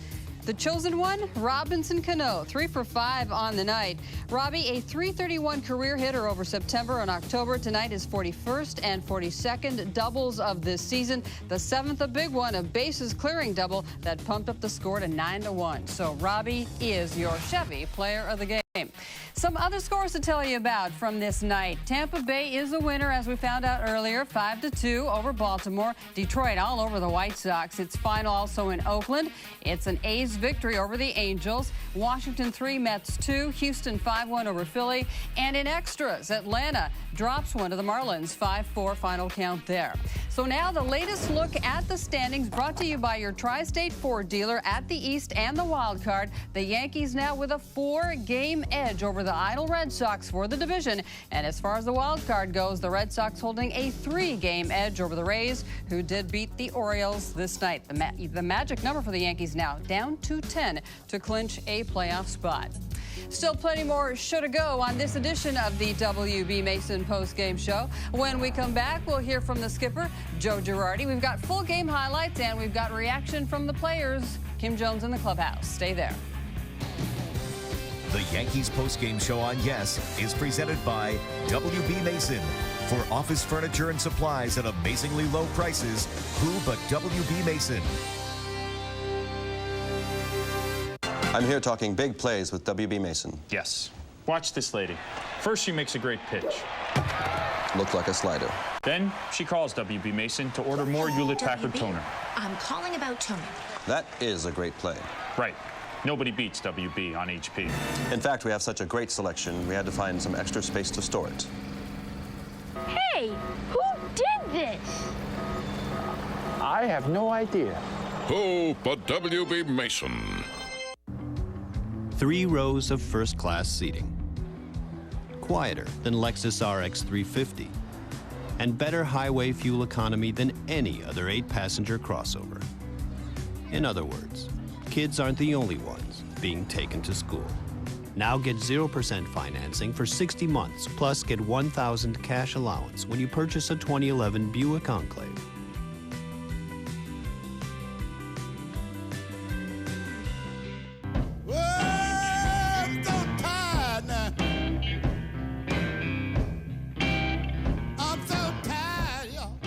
Tired sucks. Not end of a long day tired, but middle of the day. Places to go, things to do, deadlines to meet, but all I want to do is close my eyes tired.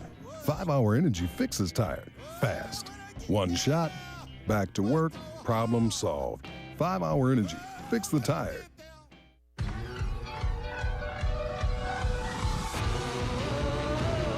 This is the kind of truck that has it all. Guess that means you can do it all. It's the Chevy season of doing. Now combine the All-Star Edition discount with other offers for a total value of $6,000. Or qualified buyers can get 0% APR for 60 months plus $1,000 cash allowance on all Silverado models. Get to your Chevy dealer and get that truck today. We are back once again on the WB Mason postgame show. Time now for the detailed game highlights brought to you by Lincoln. So here we go. Pick it up, top 4, game tied at 1, but Mark Teixeira changes that with that swing of the bat. Crushes it off King Felix. deep and out, his 37th, 2-1 for the Yankees. 4 batters later, now 3-1 with 1 on. Brett Gardner slapping it into left off Hernandez. That'll bring in Nick Swisher. It's an RBI double. Yankees lead it 4-1. Next batter up is Chris Dickerson. And he promptly deposits the first pitch of the at-bat deep into the seats and right. It's a 2-run bomb, his first home run of the season. Yankees hammering King Felix, bottom 4. Hughes now in trouble. But watch, 2 on, 2 out. He is able to get Alon Robinson to fly out to left. That will end the inning and the threat. That was big, no kidding. Bottom 6, bases loaded, 1 out for the M's. Hughes bearing down, getting Miguel Olivo to pop out to short. Then it's Robinson. And gets him again, flying out to center, escaping the jam without surrendering a single run. Nice pitching by the Yankee righty. Bases loaded at one point. Top 7. Here's Austin Romine in his first career start, leading off the inning with his first career hit. The ball would be thrown back into the Yankee dugout, and trainer Gene Monahan, as is tradition, would keep it warm for him and write it up nicely. 4 batters later, bases loaded, 1 out for Robbie Cano. 10th pitch of the at-bat. Over the head of Robinson and left. That'll be good for the bases-clearing double, breaking the game open for the Yankees, pumping up the score to 9-1. They go on to win it 9-3. So they take the season series, rather they lead the season series 4-3. That 4th inning was huge. 5 runs, a couple of home runs to Shera and Dickerson going yard. And again, the Yankees' magic number to clinch a playoff spot is 10. Stay with us. When we come back, much more to come. More clubhouse reaction as the Yankees win the first of 3 in Seattle. 9-3 final count. 3 rows of first-class seating. Quieter than Lexus RX 350. And better highway fuel economy than any other 8-passenger crossover. In other words, kids aren't the only ones being taken to school. Now get 0% financing for 60 months, plus get $1,000 cash allowance when you purchase a 2011 Buick Enclave.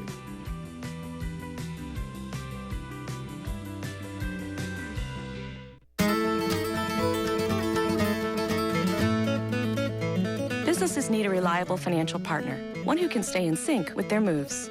My job at GE Capital is to get Bobcat all the financial and business support they need. We provide financing for every Bobcat dealer in North America. Together, we've rolled out over 100,000 machines to small businesses all over the country, so they too can grow. GE Capital, we're there for Bobcat every step of the way. Meet the Mazda 3 4-door, 5-door, and the one and only Mazda Speed 3. No other car in its class looks like it, feels like it, or most importantly, drives like it. This is a car worth driving, and that's the only kind of car we build. We build Mazdas. What do you drive? Now get the Mazda 3 with 0% APR for 60 months.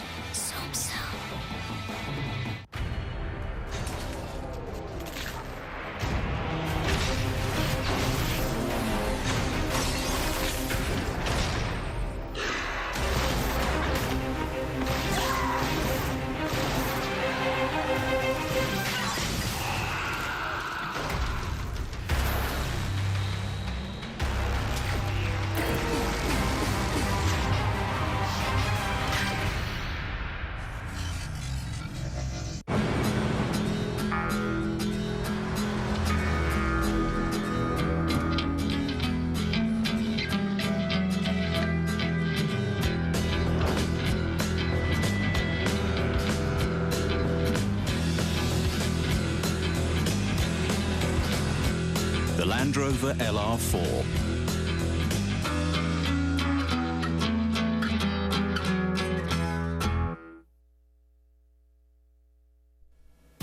We are back on the WB Mason postgame show. The Yankees a winner 9-3. King Felix had come into this one playing very, very well. Just 2 runs or less allowed in 6 of his last 8 starts, but the Yankees had other ideas, got plenty of good at-bats against him tonight. Let's get the manager's report now, and it is brought to you by Geico. The guys put good at-bats on him. You know, it all got started with Gardy and Dickerson, really. And, you know, we were able to get that 1 run, and then Tex hits a homer, and then Robbie hits a double, and it just kept going. But Dickerson had a big night for us. How welcome is that to see from this offense for you? It was great. I think we got 3 or 4 off him the last time we were here, and then at our ballpark he shut us down. We never seemed to miss him, I know that, so it was nice to, finally get a win against him.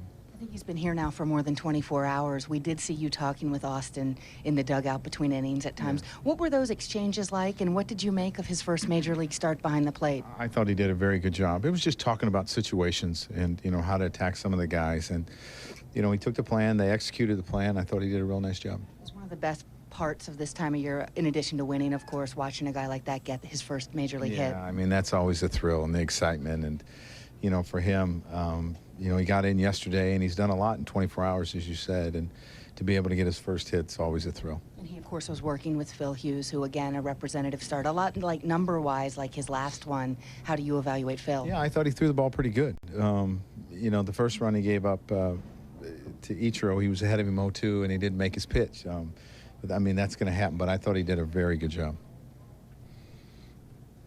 Joe, when you go with Chris Dickerson in right field tonight, and he hits his first home run of the season, do you kind of like that hunch, especially after that? He made us look really smart is what he did, and he hasn't had many. I don't know if he's had an at-bat since he's been here back up with us, but he's used to that. I mean, he's been a guy that's come off the bench and gotten spot starts, and he was prepared to play. All righty, right to the Land Rover pitching performance. And Phil Hughes started his night off strong, striking out Dustin Ackley, swinging to end the bottom of the first. Bottom 4 gets Trayvon Robinson to fly out to left with 2 men on and getting out of a jam. Bottom 5, Ichiro flying out to center. That'll complete a 1-2-3 inning for Hughes. Now in the 6th, he would load the bases here with 1 out, and then he eventually gets Robinson to fly out to center. That was the final out of the inning. So a closer look at the pitching matchup, and it is Hughes that gets the win. His final line, 6 innings of work, 5 hits, 1 run, 3 walks, 3 Ks, 99 pitches, out-dueling King Felix. 6 innings, 9 hits for him, 6 runs allowed. Stay there. When we come back, much more to come. Phil Hughes gets the win behind plenty of offense. They do score a lot of runs behind Phil Hughes. They continued that trend tonight.